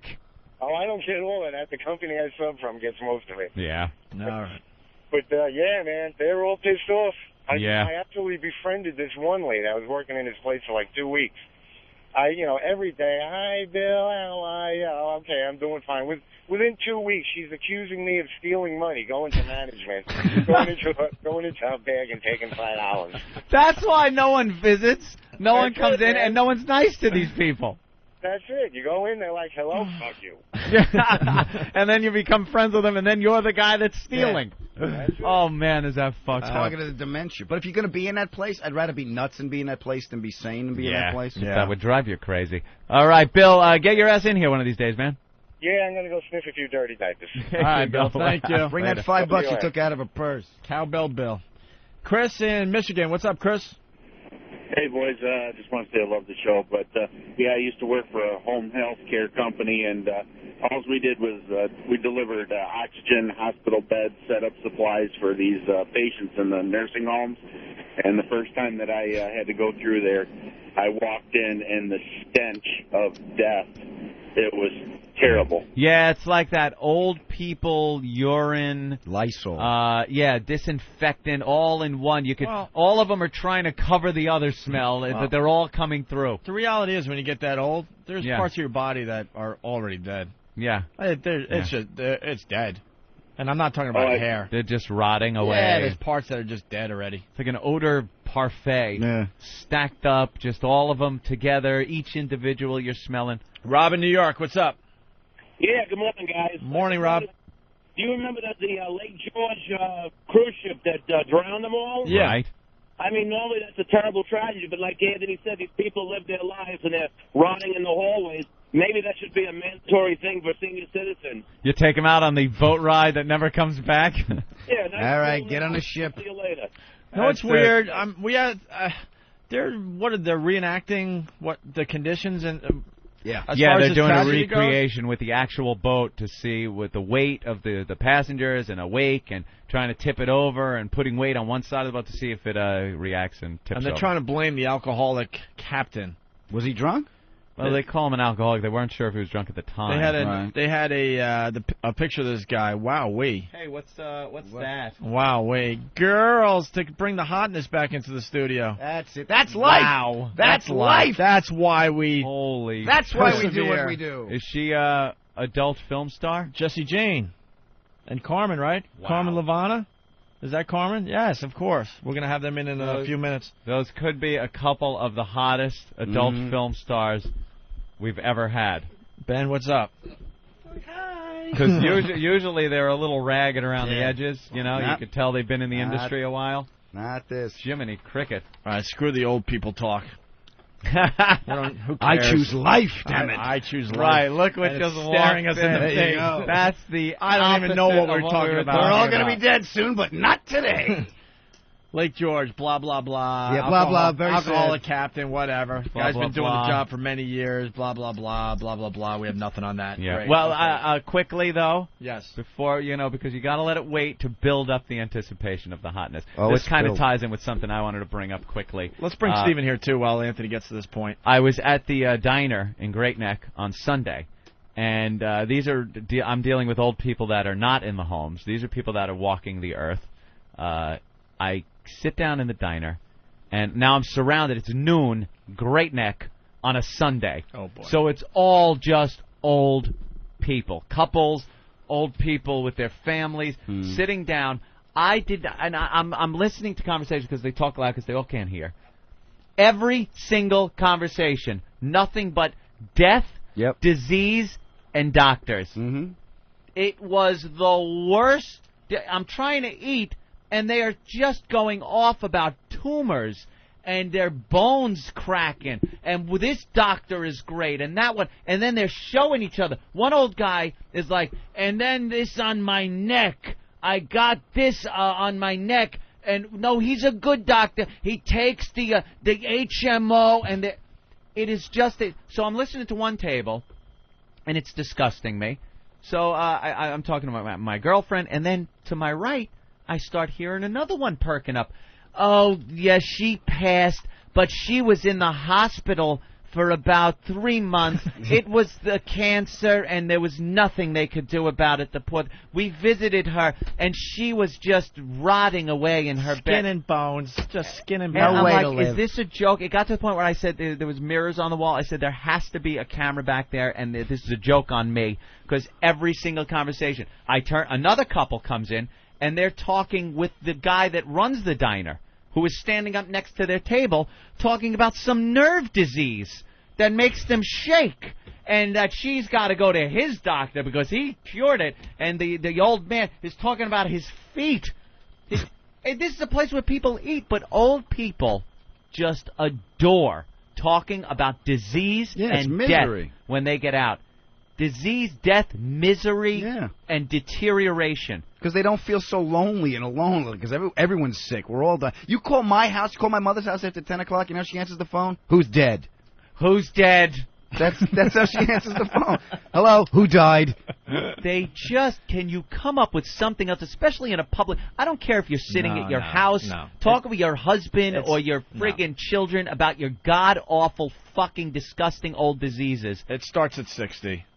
No, does it? Because I've seen some people. It starts in at their 60s. Yeah, 60. It really doesn't. Remember the conversation we just had in the bathroom? Oh yeah. Yeah. What are you guys talking about? I was sharing dump stories with Adam. Yeah, he's like, I don't know. You're right. Adam's like, because I've been to doctors and stuff, and I'm just not regular still. That's fine in the bathroom with Adam.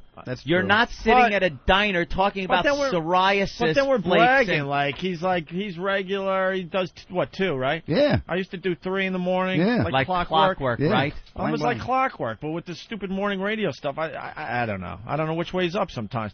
So we're just explaining this in the bathroom. And then Danny, who's a lot younger than me, he's having the same problem, and he used to be regular. So it has something to do with this morning radio crap, okay? Getting up early. I've been poked and probed. But the point of the story is we used to go into the bathroom with cocaine talking about girls. Now we're like, are you regular? Yeah, well, so How's everything? So it's happening to us already. Is the point Adam's trying to make, I guess, Anthony. And then I told Adam. And then when the body finally decides, all right, you've had enough torture and allows you to release, I am going to start taking pictures because I'm absolutely. Well, I'll throw it on the website. If you want to look, you can look. If you don't have to look. Put it Danny behind agrees some kind with of me, adult too. check. Danny agrees with me. He's like, yeah, I'm the same way. All of a sudden, you look back at the bowl, and you're amazed. You're like, all that was just in me? Are you kidding me? I was like, am I a bear? Right. It is something that you do want to document. You want to document. I actually take pride in it sometimes. I'm like Tom Hanks in Castaway. I have made fire. Yeah. Look at what I've accomplished. I had one of the most embarrassing experiences of my life once. This happened about a year or so ago, maybe a little longer. Duty on the hand? I took one that I swear the size of it was ridiculous. Like, I looked and just went, that did not just come out of me. And it was this bright, almost yellow color. It was fluorescent. It was just screaming for attention. It was huge. And I can't emphasize how big. So I shut the top of the bowl, flush, and walk out. Yeah.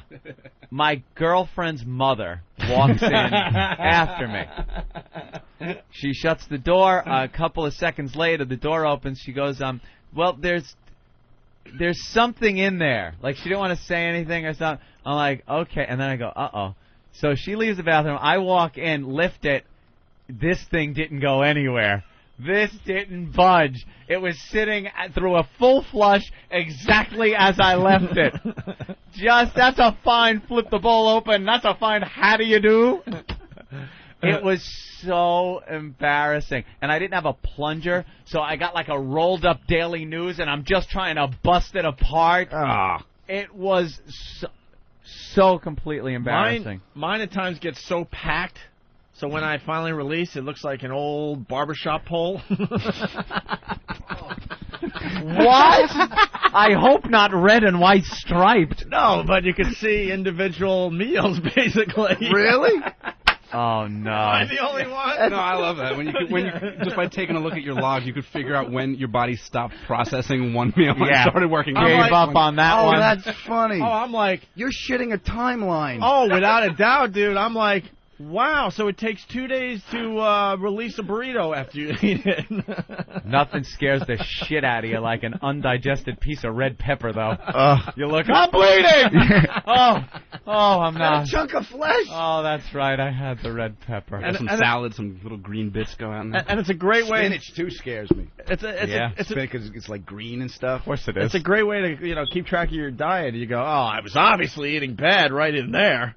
This is such a horrid conversation. I was drunk beautiful once. girls out there listening to this. I was drunk in college. I woke up and I got up. I turned around. I looked down. I went, "Oh, when did I eat a nickel?"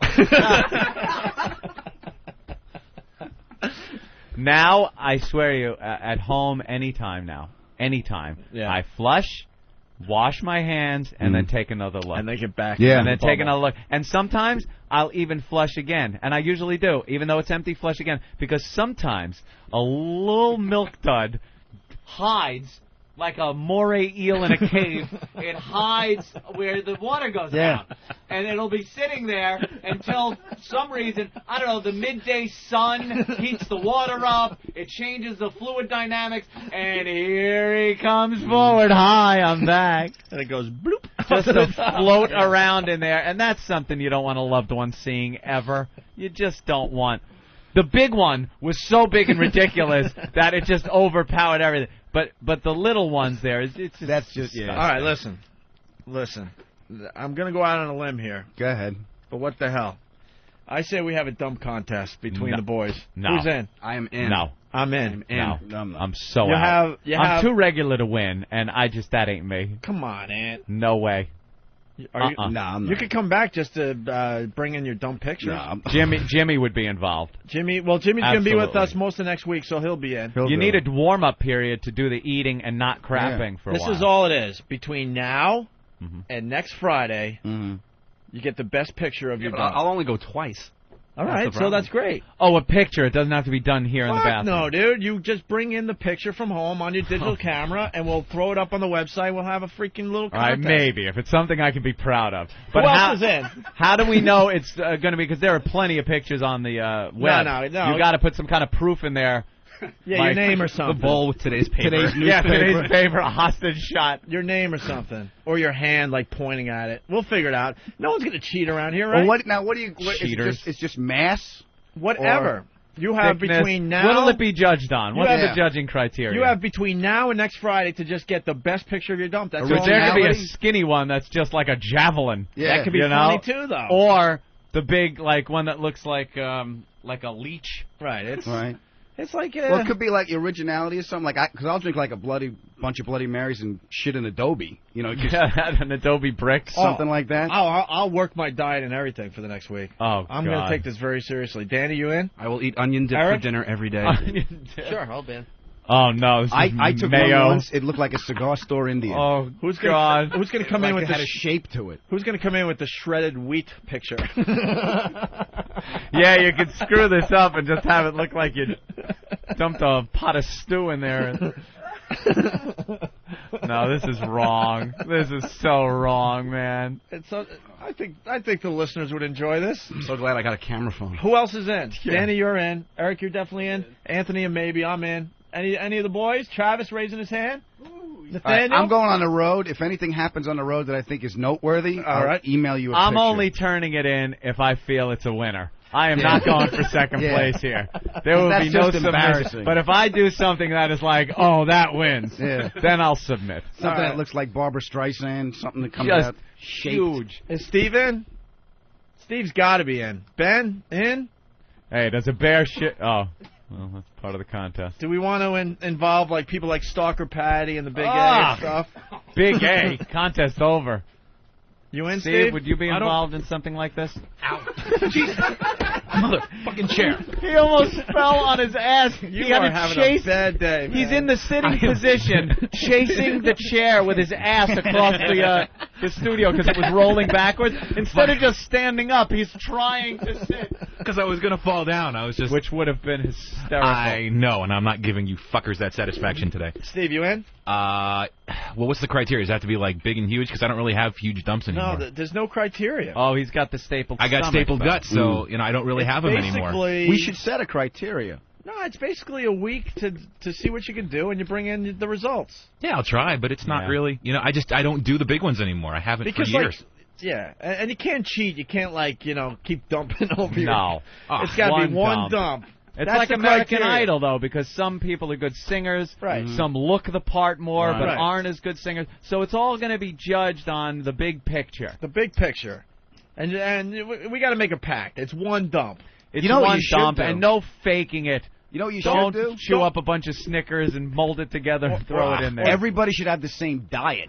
Because now it's like NASCAR. No one's like going to eat stock like me. car. No, you got to eat your own fuel. Yeah. Yeah. And don't open up a can of cream corn and dump it in. Dump it in as a garnish. Yeah, don't do any of that. It's all got to go through you in one serving, one That's dump. Right. So Steve, you're in? Yeah, sure. What about Ben? Ben is shaking his head. I've taken Coke dumps in my day. Wow. Ben's shaking his head. He's out. He's got to defend his title of big duties. Out. All right. You wanted to get some of the regular guys involved too? Listeners want to know if they can play. Now, we won't know if they're cheating so much. If you think you got a good one, send it in. But you got to have proof. Hold on. Also, we got to just trust each other because I want blind voting. Because the listeners have their favorites on this show. Oh, wow. Okay. They all have their favorites. All right. A lot of people love Anthony. Blind They voting, absolutely so love him. we won't know whose it is. Right, until the end. vote. Wow, that's good. Okay. Blind voting. Like a taste test. That's good. A blind taste test. And then the listeners will have fun trying to figure out whose dump is who, things like that. All right. Mm-hmm.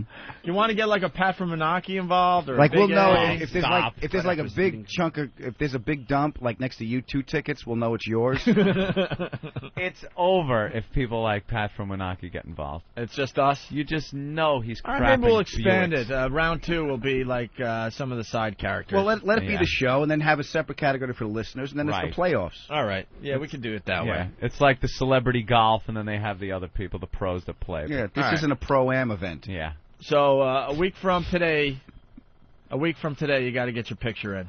We're already getting worst bit ever, and that's from the guy that's calling himself Baby Raper from Los Angeles. Says worst bit ever. I think it has some legs. So where were we? So basically, when you turn 60, you talk about your health and gas prices.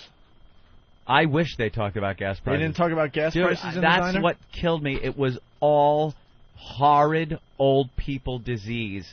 It was all about cancer and tumors and nervous system problems and skin diseases. And they talk so fucking loud that I'm trying to eat, and you got like runny eggs, and they're talking about their bowel movements.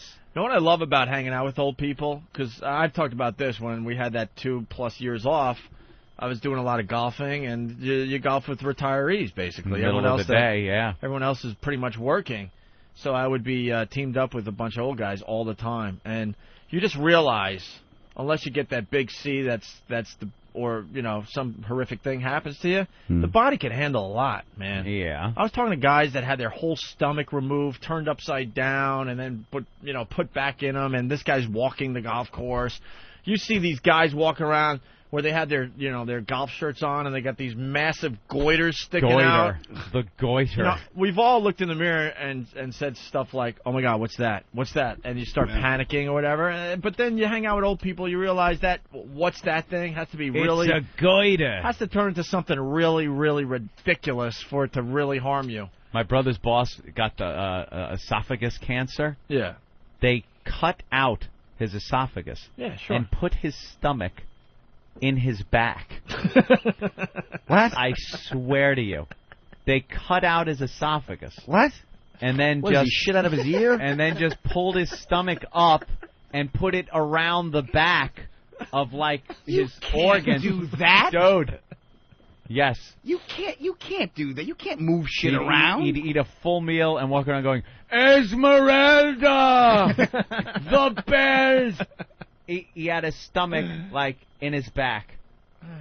You can't do that. They There's no room did in it. the back. They did it! Is it like in a bag hanging in the back? Or? No, it was under his... It was in his back. Get they outta pushed. here. They moved everything. They pushed it aside. They put it behind like a lung. But what was there in the first place? Nothing. You got some room for rent inside you. There's the organs and then some little places where other shit can be squeezed and moved around. You jostle a lung a little. You just push the stomach up there. Can't do that. Stomach in the back. Oh, God. Oh, what is that? Well, it's that a lot of people are calling with this. Joe from Wantagh. If that was art, it would be called Toilet M80 Hershey Bar. What did we start? Joe? Yeah, hi, how you doing? Hey. Pretty good. What's up?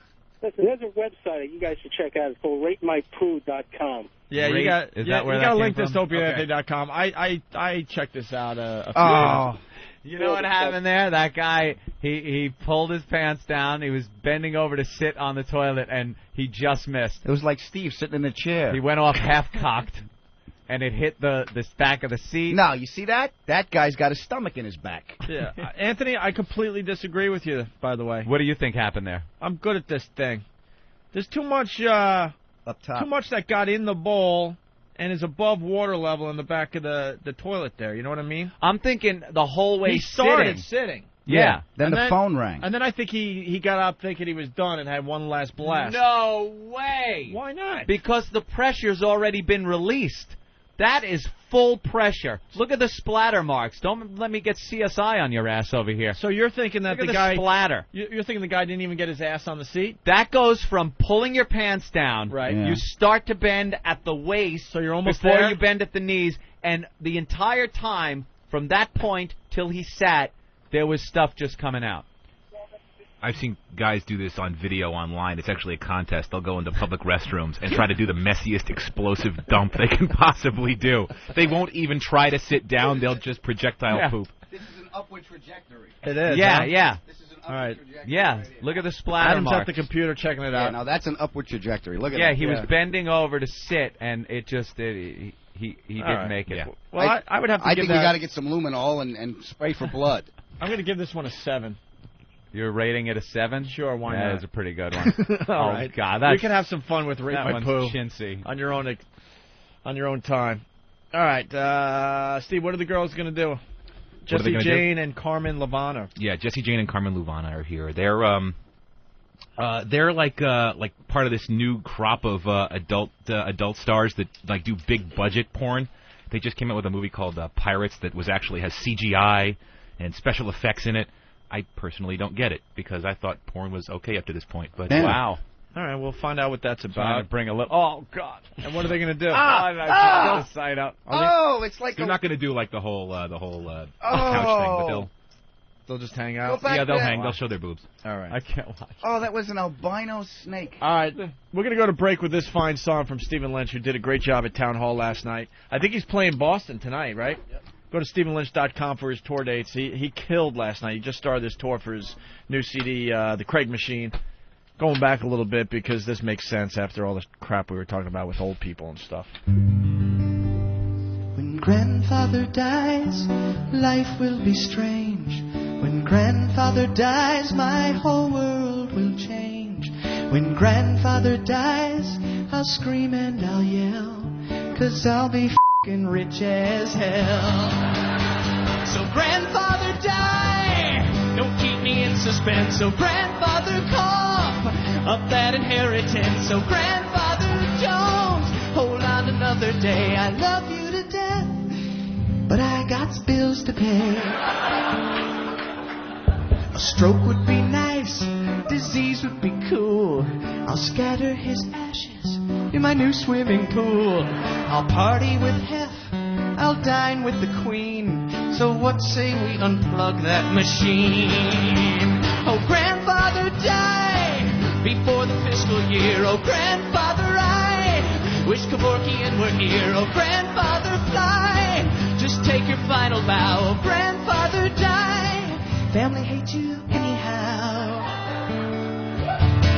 For God's sakes, you must be as old as the sun. Your social security number is 1. You're deaf, dumb, and blind, and an amputee. You donate your blood every time that you pee. Your arthritis acts up whenever it rains. You're so old your penis has varicose veins. Well, why don't you die, Grandpa? Why must you fight? You old motherfucker, just walk toward the goddamn light.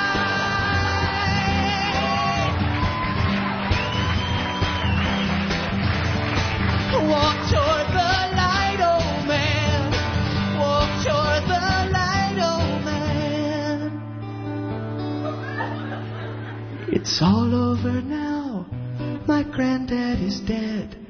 A mysterious blow to his wrinkled old head. Before I collect a small oversight, but everything should work out alright. I'll start working on my grandma tonight. Hey everybody, it's Stephen Lynch, and you're listening to Opie and Anthony on on XM Satellite Radio.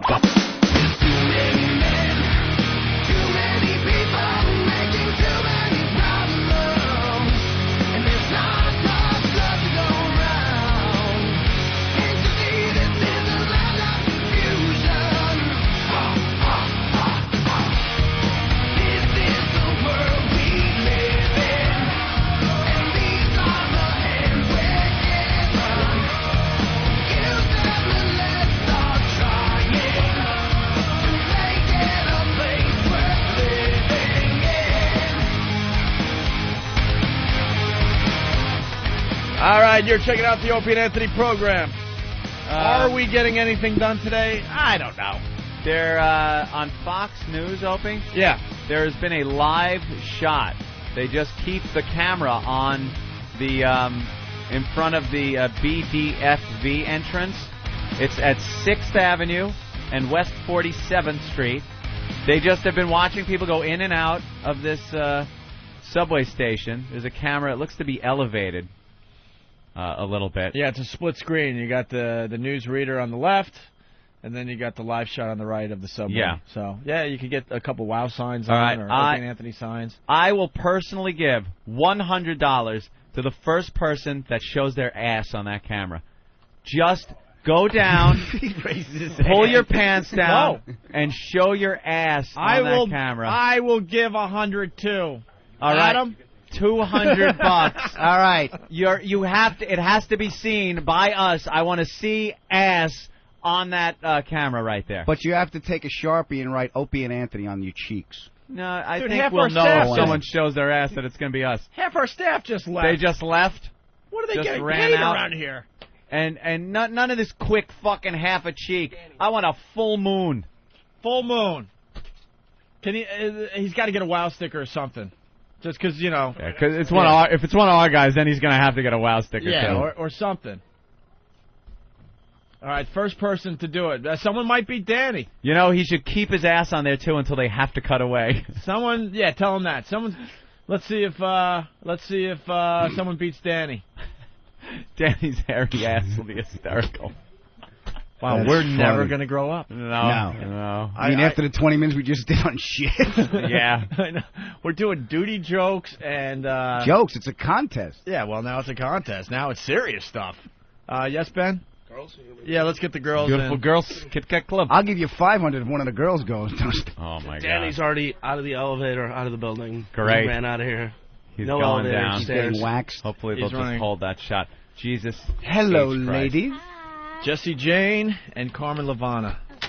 Live in studio. Oh, amazing. What's up? Oh, I've seen you naked. I know. What movies have you been did. in? Or have you been in studio before? I haven't been in the studio before, but I've been Pirates, Pirates, Jesse Jane and Ratique Beat the Devil, Island Fever 3, quite a few.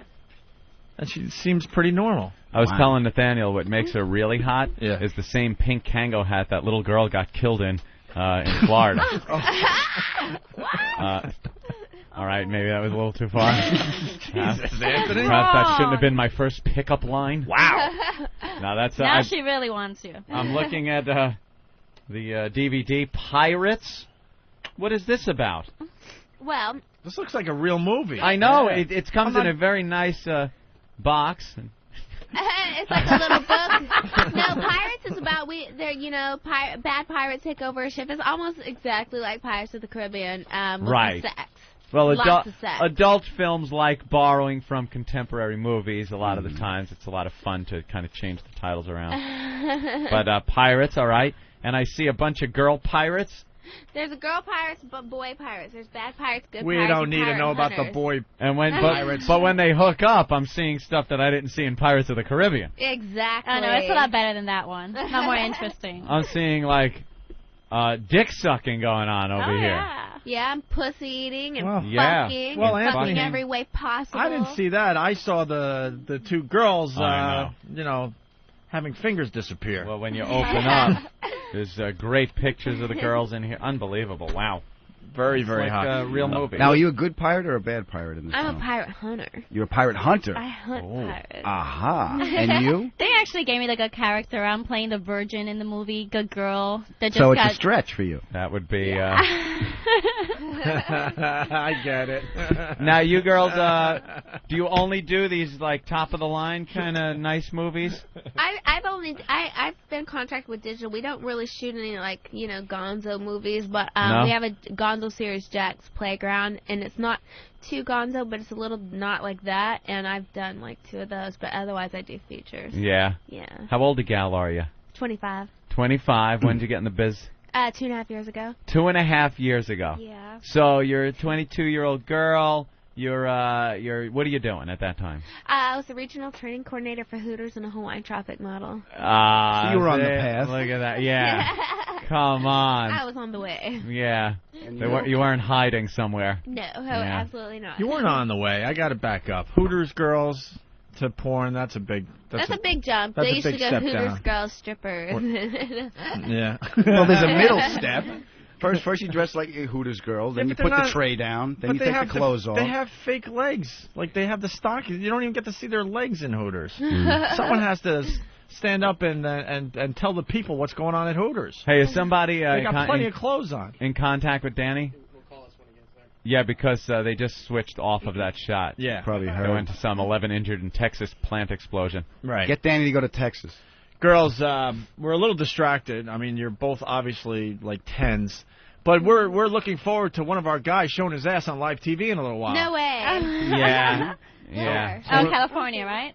No, right No, there. right there. Right See there. right there, Right that subway.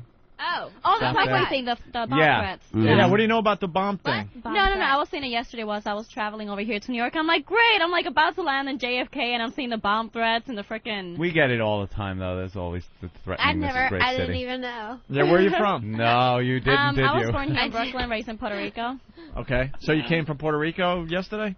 No, I live in LA now. Oh, L.A. I live in okay. LA now. You too? L.A.? I live in Oklahoma City. Oh, Oklahoma City. Really? Yeah. You must turn some heads around when you're walking around Oklahoma City. You know what? No, actually, Oklahoma has so many like hot chicks. Really? It's like, wow, you could just make them. You can make a lot of movies with the girls from Oklahoma. Really? Yeah. I Southern never knew Belle. Oklahoma City was I'm the thinking hotbed for sticker hot stop. chicks. Let's move the show to Oklahoma City. Wow, and what was the first feature you did? Like, what was the first movie you did? You're a Hooters girl. How do you make the transition? I just, I'm a sexual person. I did Hawaiian Tropics. Playboy was trying to scout me there, and I was like, I don't want to do Playboy magazine anyways. I want to do movies. I have my own Playboy show, too, now, and so I just, luckily somebody was right there and signed me right away, and Signed I you did right no up. limits. That's for sure. It was awesome. So you didn't have to go to, like, open poll night? Nope. I didn't have to do anything. I signed a contract before they even saw me naked. You could tell she's one of those girls that just like, you're in. Yeah. You are in. Yeah. So I was lucky. I was really What was the lucky. first thing you did on film? No Limits. I did a girl scene with Jessica Drake, just to, like jump in. You even got into to do a girl first. Yeah, No nasty guys in no there nasty first. guys. They were like, and you know what's funny? I had 2 camera crews there because Family Business was there too. So I had the regular camera crew, Family Business, following me around. And they were like trying to pep talk me. Are you nervous? I was like, dude, I have been with girls. Fucking let's get this going. Come on, why are you making me wait? And they were like, Wow, oh my she's ready to god. How old were you when you first became sexually active? 17. 17. Oh, that's kind of the average. Yeah, see, I'm pretty normal. And it was with my first love. I dated the guy for like 6 months before I had sex with him. So. Wow, that I must just have been totally the longest changed. 6 months of murder for that guy. Oh my God! Please fuck me. Yeah, but when he did, once we started, like the first time, obviously I was like tight, but afterwards I became a freak, and he was like, "I think you lied. I don't think you're a virgin." He goes, "There's no way you could be a virgin." And I think I Wow. was like, "Please, come on." Pop the seal on that, and you just went nuts. I went nuts. I went Yeah. crazy. Yeah. You ever do the? We ask all the adult film stars this. You ever do the anal for the films? No. You're Mm-mm. saving that. Carmen, I let Carmen use her hands on me, and that's like about the only thing I'm gonna That's do. it, And right? for now, anyways, I'm definitely not gonna, Until the price hop is right right. on it. Right. Exactly. What about in relationship? Oh yeah, I've tried Yeah? it. I've tried it like 11 times. I just don't like it. 11 times. 11 times. Took you 11 times to figure out you don't like it? You know, I am a trooper. or don't know. I'm a trooper. You certainly are. I am. Well, I'm let's a trooper. try that again. I'm not really sure. Lube it up, Must be extra it up, acquired work it taste. into it. No, Yeah. no way. No, No, it's huh? not working for you. And what about you? Do you like it? I actually do. I mean, I'm not so used to it, but when I do, I like it better than vaginal. Yeah. Oh, wow. We have a winner. We certainly do. When was the first time you tried it? Wow. Oh my gosh, like at a couple of years back. Mhm. Around 15 was the first. 15. Hey, I lost my virginity at 13 going on 14, so I tried it this is quick. a different story Wow, over there you here. But I Yeah. didn't like it. When I first did it, I didn't like it. I just got used to it like 2-3 years ago, and now, I mean, I cannot just do it, but when I do it, my orgasm's like 20 times stronger than vaginal, so I love it. Really? Did you do oral before you had sex? Oh, of course. Yeah. Yeah, absolutely. So how old were you when you started oral? Well, not 15. Okay. There's no judgments here, girl. What about you? Well, 8. No, I did it the first time I had sex, which was Oh, you did? 13 going on 14, so I did both. Mm-hmm. How old was the guy? 18, 19. I don't know. 18, 19. Something like that. Wow. Yeah. Jumping Jiminy. Wow. I know. It's been These, you know how hot these girls are? These are like the hot girls in high school that come to the prom date with like grown men with beards. Yeah. You know, like she thinks she's 18. You're sitting at the table with this guy. Hi, I'm Pete. I own a body shop over here. What were you? What was your like rep in high school? What type of girl were you? I was like a regular American. I was the cheerleader, pom-pom girl. Cheerleader, right? Guys just chasing you all the time, though. Shit like that. I was actually like a tomboy. It was weird. Like I look like a girly girl, but I'm like I know about sports, and all my friends are guys. And if you like fucked with me, I'd like fucking hit you. Like I didn't have a lot of like girlfriends because I didn't care to have girlfriends. And if you didn't know about football, I was like, you're so stupid. And I was kind of like kind of in that crowd. Yeah. Yeah. What about you? Just fucking everyone, right? Actually, yeah. I'm serious. I had such a bad reputation in Puerto Rico. Like, I was known as the fucking slut in school. You know what you have to do to have a bad reputation in Puerto Rico? We're not talking Oklahoma. To have a bad reputation in Oklahoma City, it's a little different than a bad reputation in Puerto Rico. I don't know. I was just, I was all about fucking. Me and my girlfriend even had a competition, and we were actually always writing down the names of who we fucked. It was crazy. I had a great fucking life in Puerto Rico. It was great. I loved it. I don't regret a fucking minute of it. It's all right. We're just just getting inside your heads a little bit. Two different stories, and they end up in the same world. It's like spy versus spy. What about now? You got a steady boyfriend? I've dated around. I wasn't about relationships, but I'm actually engaged right now. You're engaged? Yeah. Now, he's a porn star, too. Is he? Yeah. One we would know? He works a lot with, like, Vivid and stuff. He's gone by a million different names, like Rick Patrick and just Rich. We ask all the girls that have, like, boyfriends and stuff. I personally don't get it. I mean, the jealousy. How do you guys get around that? We're not jealous. He sleeps with other girls. They're I sleep freaks. with They other love guys. it. We're freaks, dude. But somewhere in your head, there's a jealousy thing. There has to be. We're all human. You just... You see him railing another girl, or he comes back to the house and tells you about it. That doesn't bother you at all? You watch his movies? Watch him? No, I won't watch his movies. You won't watch him banging I won't other... watch him unless I'm banging another chick with him Like or something, whatever. Like in your No, I don't watch relationship, what's cheating? If you sleep with another chick, not on film. So as long as there's a camera rolling? Yeah, as long as camera rolling, whatever. Guys, there you go. That's There you it. go. Just make sure a camera's rolling. As long as there's a camera rolling, No, it ain't honey, cheating. I'm trying to sell this to... Now, that's odd that you won't watch one of his movies with him screwing a girl that you're not in, but there's no jealousy there. There has to be something there if you won't watch. No, it's business. You just got to know what's business and what's, pleasure. And yeah, your business is pleasure, but it's different. Yeah? Yeah. You got, like, future plans past this whole thing? Yeah, of So a lot course. of girls- Well, he's going to start directing his own movies. Yeah. And everything, and eventually I'll run my own business, I'm sure. And then Mhm. we'll probably just, come together with it. He can direct for our company or something. Does it scare you sometimes? You look at some of the older porn stars and you're like, oh, boy, you don't want to end up there or like that. Or No, you just got to be smart with your money. The thing is a lot of people think with their money that because it comes so easily that it's just always going to come, and you got to realize you're not going to be long in this business because your looks go away, and your business is based on your looks. And if you're not smart with your money, you keep blowing it on things, you don't invest, and then you're going to get screwed. You're screwing yourself. But I just mean the lifestyle itself usually, tacks a little weathering on the women in porn. Yeah, the so, shelf life's is short. Yeah. Yeah, that's because I'm just saying because you at this point in your life you look very fresh, very new to the business. Yeah, but you know what? We have a lot of girls that come through here where it's like, it looks like I'm 27 years old and I've been in the business. You're like, oh my God, what happened? We've said it this way. It looks like that one old clam you get on the plate. Ew. Got all the nice Some fresh little ones.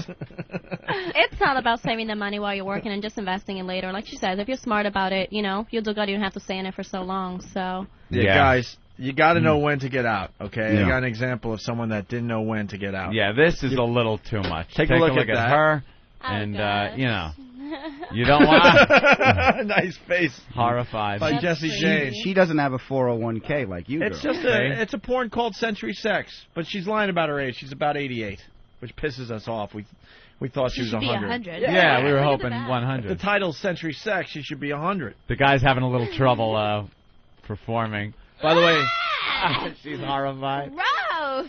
There you go. By the way, Anthony, Sean from Old Bridge. Yep. Because I've been monitoring the situation with Fox. Yeah. Is Fox News monitoring you guys? They went to commercial, now they're back, and the shot has been switched to an aerial shot above Penn Station. It's a long shot. Oh, they're there back. it is. They're back. They're Hold They're on. back now? Hold on. He's got to be there, right? Is he there? Is he there? It's not that far. Guys, look at the TV. And I hope he knows to get above the graphic. Yeah, look at... If his ass is right where that F or V is, he doesn't get the $200 on the sign, it'll be perfect. He doesn't get the $200 unless we see ass. Yeah, if he goes that way, where is he? Is he around there? Hold on, ladies. He's got to be near there. Oh wait, or close. They hold just on, switched hold on. off the shot again. They switched off the shot. Danny, who's this? No. What? No. Oh, someone's on the hotline. Sorry, ladies. We're trying to get something. Trying to done today. coordinate some type of mess. All right, Anthony, I got some audio, and we got the girls in here. I think this would be kind of fun. We got Dr. Ruth giving sex advice. What the hell is she giving sex advice for? She was on TV giving sex advice. Yeah, we got an old broad, and then we got the young, experienced ladies in studio here. So let's see if we can get something done here. Listen to this. What's up, Ben? I'm talking to Danny, but I can't communicate to you because he's Oh, okay.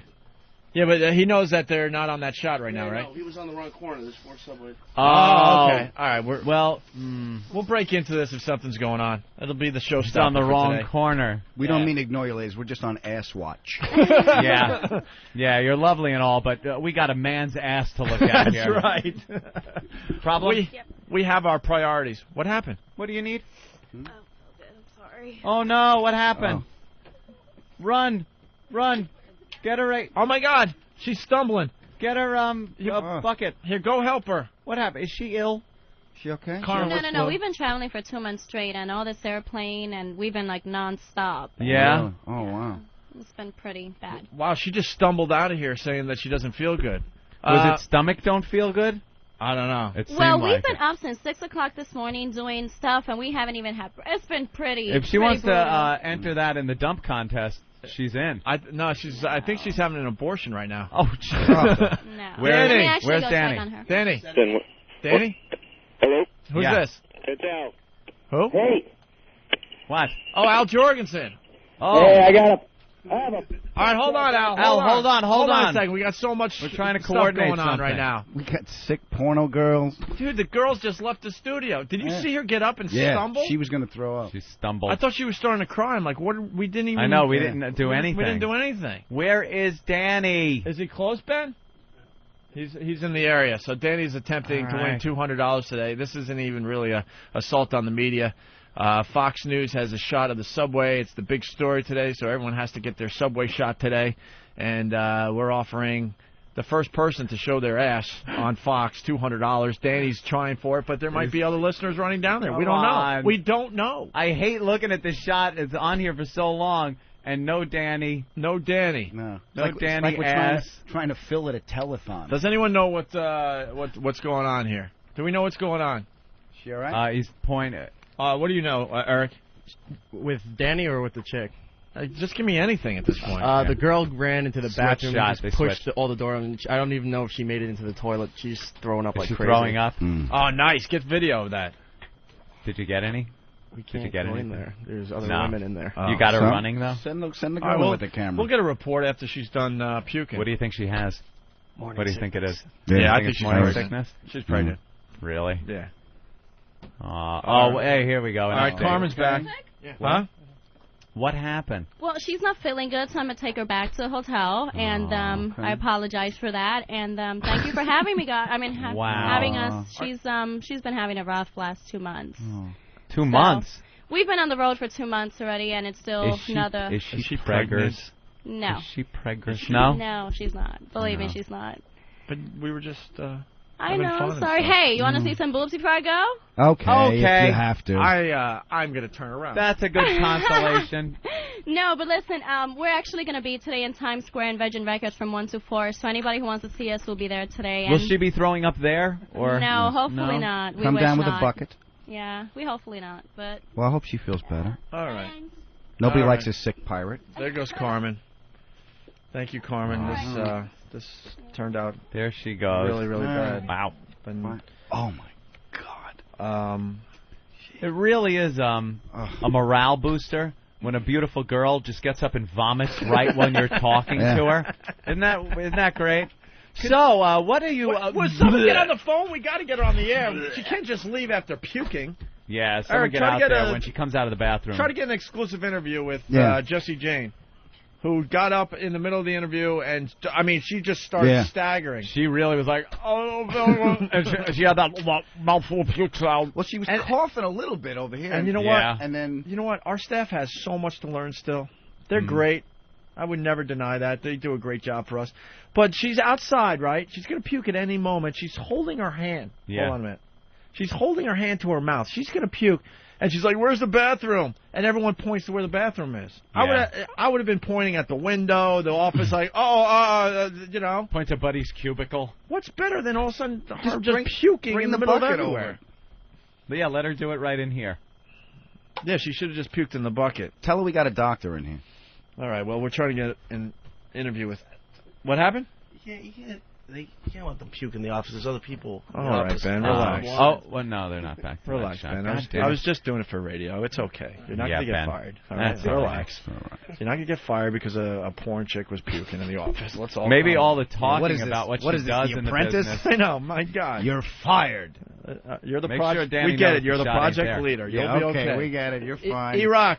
Yeah, I'm standing right here with her. Jesse. Can you talk to you 1 second real quick? I just want to make sure you're okay. Yeah, hello? Jesse, you all right? Yeah, I don't feel good. I think it's just we've been traveling a lot. You've been and traveling. And everybody's gotten the flu, and I think maybe I'm getting it now. Oh, no. So, but I'm fine. I just got sick. That's all. All right. Well, we had fun, I guess. I did too. I was just saying longer. I don't know what's wrong. We thought it was something we said. No, oh my God, no. Oh, Not at all. All right. All right. We really thought we were all getting along and stuff. No, I literally just threw up. All right. Yeah.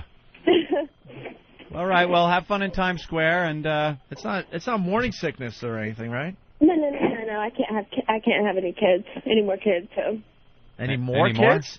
I have a kid. I had cancer, so. Oh, Wow. Jesus! Wait, she's got what? She had the big C. Oh, I'm sorry to hear that. Jesus. She's a kid. But you had a kid? Yeah. Wow. Okay. Thanks, guys. We're gonna go. Oh, okay. All right. I'm not gonna throw up on you, promise. All righty. There goes Jessie Jane There and she Carmen goes. Lavana. Their I like new to- movies called Pirates. I'd like to dig into that story. What happened there? I gotta The tell you, kids, you can't have kids because of the cancer. I gotta tell you something, Anthony. Come on. I was actually sitting here looking at these beautiful girls, Beautiful girls. and Nirvana Kit Kat Club. and I was thinking to myself, wow, for the first time, normal porn stars. Yeah. That thought was going in my head. Silly you, The right? definition of normal porn stars, you make your own definition, obviously. Yep. But I'm sitting there, I'm like, wow, their eyes are clear. We're having a good conversation. We're getting into their heads a little bit. Right. They're laughing. They're enjoying themselves. Complete they're opening sentences. up. Right. Looked like there was nothing wrong with them whatsoever. And all of a sudden she stood up and looked like she was going to pass out, stumbles toward the door. Yeah. And throws up. Oh, well. They'll do that. All right. That was something. Al Jorgensen. What's up, knuckleheads? How are you, sir? Me? I guess I'm all right. It's fucking too early to tell. Yeah. Where are you? I'm in El Paso, Texas. There's the shot. Hold on, Al. Oh, God. We're trying to coordinate something. We apologize. But they're back to the live shot. There's Danny. Oh, there's my Danny. God. You're on. You're on. Show your ass, you Show motherfucker. your ass for $200. Here it $200. is. Turn around. Pull your pants down. Show your ass. $200. Show that you ass. Fucking pussy. Turn around, you Show your faggot. ass. You're on. Turn Fox. around Show and your show your ass. Show your ass. Pull your fucking fucking Yeah. faggot, pussy, asshole. Stink. He can't hear. You stink. I don't give a fuck, Ben. Stop being a buzzkill today. Oh, okay. Son of a bitch. Sorry, Al. Nothing. What, Al? You lose. Do it. Al, day, sir. you can appreciate a man's ass, right? You've been on the road for a while. You've been on the road for a Oh, God. Looking pretty good. Damn it. Week. Hey, Al, we're starting a nice relationship with you. I don't want you to think we enjoy a man's ass, but you know what? We enjoy a man's ass. You know what I mean? I love following chicks that puke, porn chicks that puke. That's Right. my favorite way to come onto the air. Yeah. Holy crap, man. What was up with that, man? What, a little bit of coke, Gak did too much coke and then just, like, vomited or what? You never know with porn chicks what the hell they're doing. They say it's from traveling, but I've done been on some the road traveling. for 17 Adam's years. been on the road for 17 years. You know. I love that. I love that. You never know with porn chicks, like they're a species, their own like little race, their own like genre. Porn chicks and Orientals and Mexicans and blacks and whites and yeah, it's a whole different species. Yeah. All right. Well, Al, so we got this show. The last half hour has just been a disaster. We had porn chicks. They're puking and I don't know. Puking porn chicks. Who has that? Puking porn chicks. Yeah. Puking porn. And then one of our guys, we got like a bounty today. They're doing a lot of live shots here in New York City because of the subway scare. Yeah. You know, there's a subway terror alert. And, and it's obviously very serious, and we know that. But the news crews are all over the place today, so we're getting our pests out there to do some assaults on the media to get the name out for the show and all that, right? Get a little publicity, you know the deal. And one of our guys, we were going to give him $200 cash if he showed his ass live on Fox News. He got on with all sorts of wow stickers, but then he chickened out as far as the showing of the ass goes. And Totally. Now we got what a pussy. Well, now we got him on the line. It's Danny. Hey, Danny. Hi, guys. Danny. What happened, Hi. Danny? Well, believe me, you know that I don't mind showing my ass. But with those two uniformed gentlemen right to my side, I wasn't about to try and pull it off. What, they're pussy. Al Jorgensen's calling you a pussy. Al would have done it. I didn't feel like getting arrested and stuff. So Danny was there. We saw you clear as day. You had wow stickers all over you, and then and we were waiting for the big moment, and it just didn't happen. The NYPD was right next to you? There were two cops right there. I mean, even if total were pussy. about 20 feet away, I would have pulled it off. Yeah. Wow. Dude, Right if you get arrested, you just say it's a political act, man. Everything you do, whether you moon them or stick your dick out or whatever, it's a political act. Yeah. If you're snorting coke, it's a political act. If you're doing whatever, it's a political act. They tell you one night in jail and that's it. You're out the next. Can you day. really get arrested for mooning like that, for just showing your ass? Yeah. Yeah, that's what I don't know, but I mean. Yeah, they probably would have. might not They be probably good. would have arrested you. Yeah, but cops love ass. damn it, All right, well, the bounty's still out there. Yep. Until 11 o'clock. we have to see it. Have to see it on Fox. All right, thank you. You're welcome. All right, Danny did a good job, though. He got on He with did the have a lot of wow and stuff. stickers on him. We really thought it was going down, though. It was Yeah. perfect. He was standing I there was- dancing up and down. I was getting butterflies. It was like, oh no, here it comes. And then he even, teased it. He did a little ass dance. Almost like he knew we were screaming and yelling, like, don't worry, here it comes. And then nothing. So what's up, Al? I don't fucking know, man. What are you asking me for? It's like 8 in the morning here or some shit. Well, where are you again? I forgot. I'm in El Paso, Texas. Oh, that's right. That's right. it's That's a couple right. hours early. Fucking desert, man. Trying to finish this record, but I keep having to yap with you knuckleheads. So. Well, here's the deal. Al Jorgensen came in from ministry, and quite frankly, we're like, okay, that could be all right. But it turned out to be great radio. We had a great time. You told some great radio stories and stuff. And then as you're leaving, you're like telling even better stories about a toilet in Japan and other things. So we told you had to call back and tell one of these stories. I think it was the Japanese toilet one. Japanese toilet one's all right, but you guys really should get into the fucking wearing diapers in Australia one. What? All right, let her rip. I'm not even going to ask a question. Yeah, how do you set that up, Bud? All right. So we go to Australia. We're playing this big day out, which is like their Lollapalooza. And first night, actually, it wasn't even Australia. We flew to New Zealand, to Auckland. Yeah. Auckland. So we land, we get off, and go to the hotel, and there's a crowd full of people already there. So, like, you know, it's like they knew we were coming. It was weird. It was like the fucking Beatles or something. It was cool.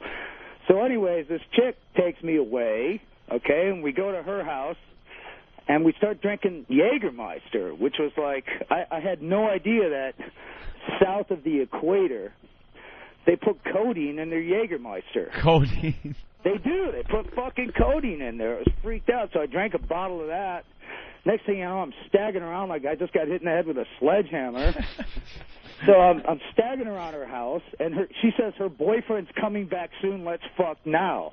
Okay, so I'm like, all right, except that, you know, too drunk to fuck, in the immortal words of the dead Kennedys. So I go staggering out into her fucking living room, thinking I'm in the bathroom. I'm that high at this point. And so I start peeing in her fireplace for some reason. I thought I was in the toilet. So I'm looking for the flusher, and as I'm looking for the flusher, see, I have, like, plumbing issues, I guess, or something, because, like, I told you the Japanese toilet story, too. But anyways, I'm looking for the flusher. I fall over into the fireplace, piss all over myself, and pass out. All right? So that was a great start to the fucking day. But and her boyfriend's coming, too, which is awesome. So I'm lying there in the fireplace, and I'm passed out until the next morning, right? I mean, it's just like... You slept in her fireplace. I slept in her fireplace covered in my own piss. With your dick probably still hanging out. That was a great start to our fucking Australian tour. So the next morning, her fucking boyfriend is offering me breakfast. That's what I woke up to, is him shoving a plate of fucking sausage, beans, and eggs or some British shit in my face, like, hey, man, are you okay? Do you want some breakfast? I'm like, no, I need to fucking get out of here. So I'm trying to get back to the hotel, except I forgot what hotel I was staying at. So finally, I get a cab driver. I remember where I'm staying. Cab driver comes. He won't take me in the cab because I smell too much like fucking urine. So I got to wait for another cab. So another cab comes, takes me back to the hotel. I walk through the lobby. There's my road crew getting ready for the day, right, in the lobby. They see me covered in piss, reeking like shit, and it turns out they just talked to a Depends diapers spokesman or salesman or some shit. And so they're like, dude, you really need some of these fucking diapers, man. You stink like fucking piss. What, do they think you just pissed yourself walking, or... Yeah, just out for a morning stroll, peeing myself, you know. At any rate, they get the fucking Depends guy to, like, give us a box of fucking Depends. So I put on the Depends, all right, and they're like some kind of fucking Samoan size or something. They're like size 55 or some shit like that. So the first time I peed in the Depends, it ran down my legs. Why were you wearing them just to pee in them? Well, because my road crew said I needed them, and I always listen to my road crew. And you figure if you're wearing them, it'll save you a trip to the bathroom, save you a little time? Dude, you have no idea the demographic that Depends is missing on. It's like all the Keith Richards of the world. Why wait in a fucking bathroom line at a club when you can just piss yourself? It does sound like it makes sense. Okay. It's fucking liberating, too. There's nothing better than somebody that's boring the shit out of you while you're talking to them. You just stop them in the middle of the conversation and go, you know what I'm doing right now? I'm pissing myself.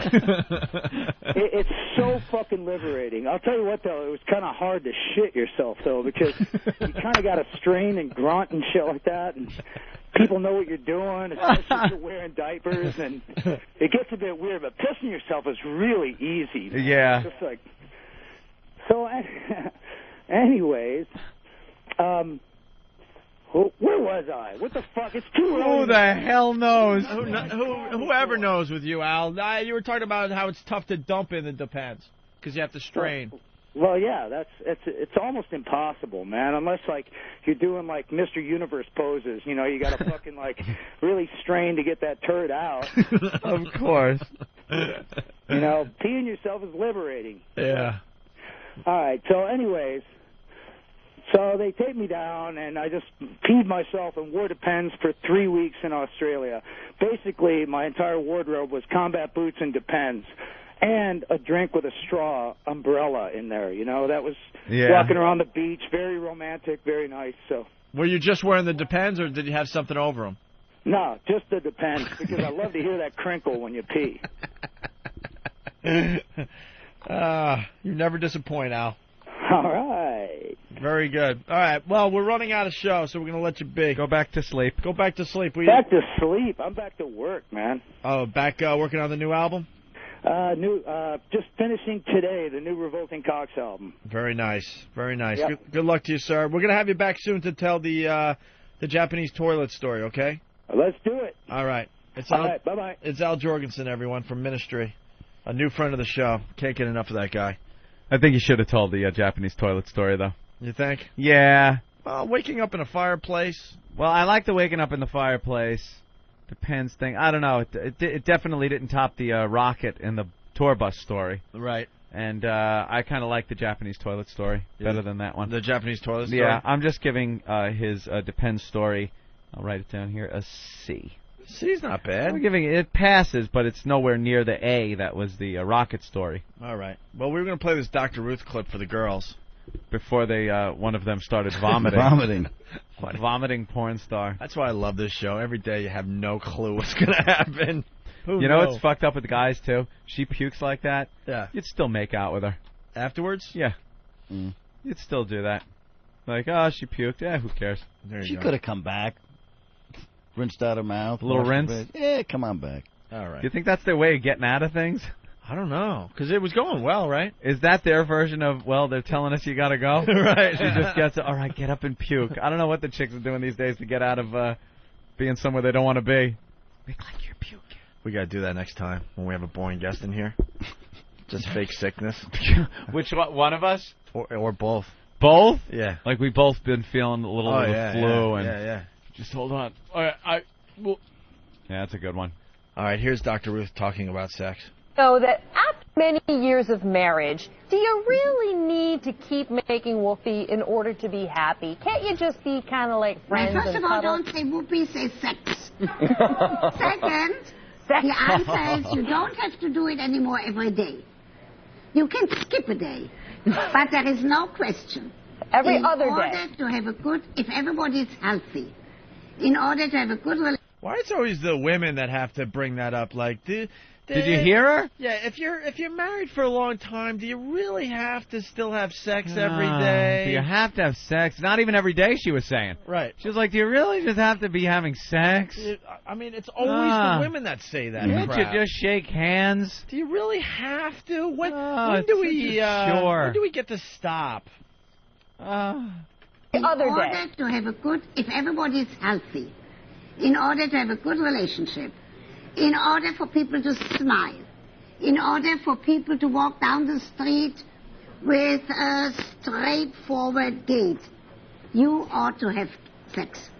All right, every couple of days at least, it sounds like. How do you keep the fire of passion burning? What's your best tip for keeping it together in a marriage? My best tip is to kick boredom out of the bedroom. If you do it the same position and the same way, it becomes boring. So you have to use some fantasy.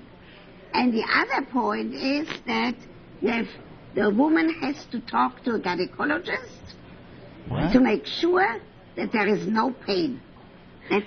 It's very important, Chris and Jody, that most women, after we go through menopause, unfortunately do develop some dryness problems in our vagina.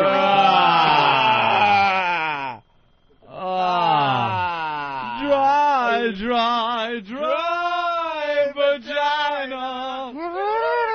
Oh, God. The menopause, the dry vagina. Give me a vomiting porn star every time. I'll take a wet vomiting porn star. Here we go. Dry vagina. Dry vagina.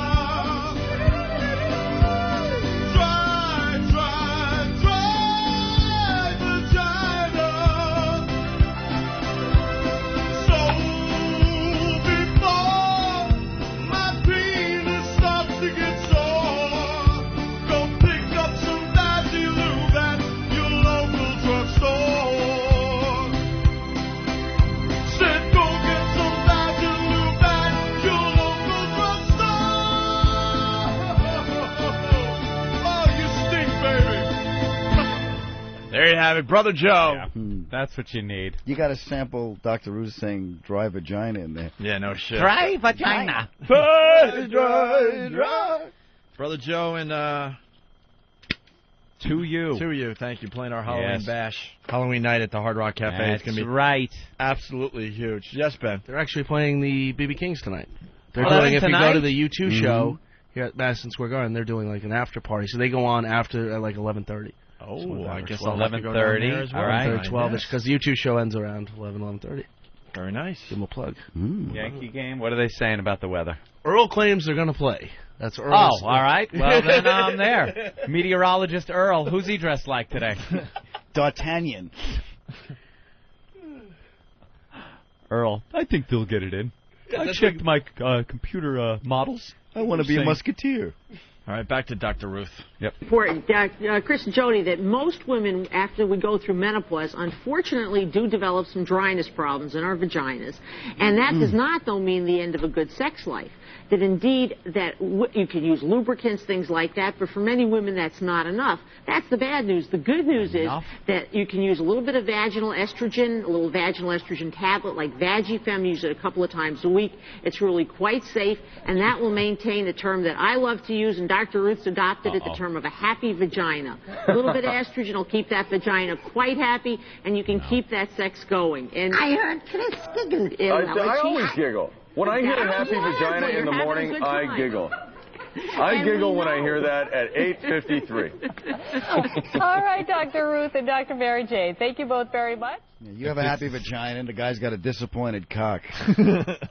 If it's a happy vagina, why is it frowning like the Scream mask? That is the last thing from a happy vagina. That's the last thing that looks happy on a girl. Oh, yeah. I don't care how many estrogen vag tablets you're taking. Yeah, it looks like Grandpa's smiling great. With his teeth out. Without his teeth, yes. After the menopause, it's over, Johnny. Stop it. And you know what the dryness brings on, right? What? The bad smell. Oh, boy. Oh, yeah? Well, the lube kind of takes away. Yeah, beach, right? Covers it up. You don't smell anything when it's high tide. But when that water goes out and leaves behind the... There you go. leaves behind the... If you're seeing a seaweed line, some crabs... An old shopping cart. Yeah, you know. Could be a problem with the smell. You're right. The beach always smells good at high tide. There's no problems at high tide. Once the water leaves and recedes... And all that's left is those... Sucks out the moisture. Those little things you can pop. Listen, and the green seaweed. If your vagina is controlled by the gravitational pull of the moon... Yeah, it's just not going to smell very good at low tide. Something to be said. Well, any more, Ruth? No, that was it. That was it? Yeah, we ended big. I like it. What more do you need? It was just It was just a quickie on that one. So we're going to get Ron and Fez in here in a little bit to say hi to those guys, see how their show's going. They're on after us here on 202. Yeah, what they call the crossover, right? Yeah, we'll do a crossover with Ron and Fez in a few minutes here. Mm-hmm. All right, and let's not forget Adam Ferrara is going to be at Rascals in Montclair. In Montclair. I'm just trying to find middle of my something. show, I'm going to get sick, vomit, and leave. Yeah, you were there last night? I was there last night. And it went well? It went very well. I was talking to you in the office, and one thing Adam was saying is how much he enjoys the Jersey people, more so than the Long Island crowds or the Manhattan crowds, something like that, is that you go to a club, and the Jersey people are really the coolest people that you've come across. Yes, they are. And, you know. Ole! Ole! Party rock. What? I was just saying what I heard in the office. This is an assault on the media. I'm with you guys. What do you have? Look at my ass. Here's $200. Where's my money? Help your pal out, Anthony. Jesus. I did. All right. Told him he loves the people of Jersey. We interrupt this program to bring you the ozone midget sighting. Wow, we of haven't the had one of day. these. Yes, let's say hi to Mr. Merch Tree from Philly. Hey. Hi. Way to keep the energy level up there, pal. That was your cue, buddy. Happy birthday, Jimmy. XM 202, Norton and Friends. Come Tuesday. Yeah, Jimmy's coming back Tuesday. That's it. Wow, dude. You're killing us. You had You no know that, midget right? sighting. And I got a midget sighting. All right, let's go. That's what you're... Do you understand? Calm me down. Do you understand what the midget sighting bit's all about? We're talking, we're flowing, we're flapping, we're giving you the chuckles and the laughs. All of a sudden, boom. Boom. Midget sighting. Yeah, it's like a Fox News alert. They Think get it's right to supposed the fucking news. You know, when they do a Fox News alert, you don't hear them like, boom, they come back on. So what's up? So, they get to the alert. They get right to it, sir. That's how the bit works. It's supposed to be quick and right to the point, and then we do the midget out, and we go back to being If you funny. had played the clip, I would have known you didn't play All right. the midget sighting. Yes, I did. Oh, Fox News alert. How about this weather? Wow. Yeah, it's, could rain. Oh, Fox News alert. Think the Yankees are going to play tonight? Or it might be rained out? All right, I'm gonna put you back on hold, Mr. Merch Tree, and we're gonna try this again. We'll do it again now that you know the rules. All right. Hello? All right, Adam, where are you What? gonna be this week? I want to do the Fox News alert thing. You want to do that first? Yeah. All right. Give All him, right. Give him. This just into Fox Newsroom. Adam, where are you going to be? I'll be at Rascal. Does this look infected to you? Ass. Oh, I'm sorry. It's so uncomfortable. All right. Trying to make a joke of it. I will be at Rascals in Montclair. Now the guy's gone. He's gone? Worst midget sighting ever. He just destroyed the last few minutes of the show. He and really now, did. And now leaves, and now we have to pick up the pieces. Yeah. He's the guy that causes the huge wreck on the freeway and doesn't know it. Just drives, doesn't look in his rear view. There's fire, tractor trailers jackknifing. He started the whole thing with some stupid lane change, and he just keeps going.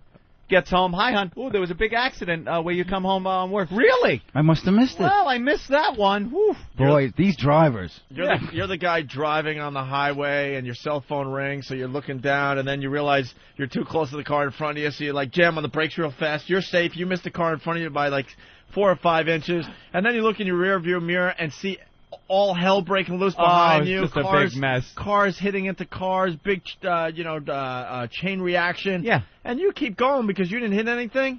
Yeah, you got to pull out slow because you're close to the guy's bumper in front of you. So you kind of look. Yeah, I made it. All right, I'm fine. Wow, look what happened behind me. What a mess that is. Ass. I'm just saying. I don't know if that actually happened or anything. One time when I was. Anyway, Kevin in Chicago. Hey, Kevin. Yeah, how you doing today? All right. Hey, Chicago. Yeah, I actually learned that you all can actually do a show without saying schwoogie. Well, We didn't say schwoogie today. But you did, and the show isn't over, so now officially the show isn't schwoogie free.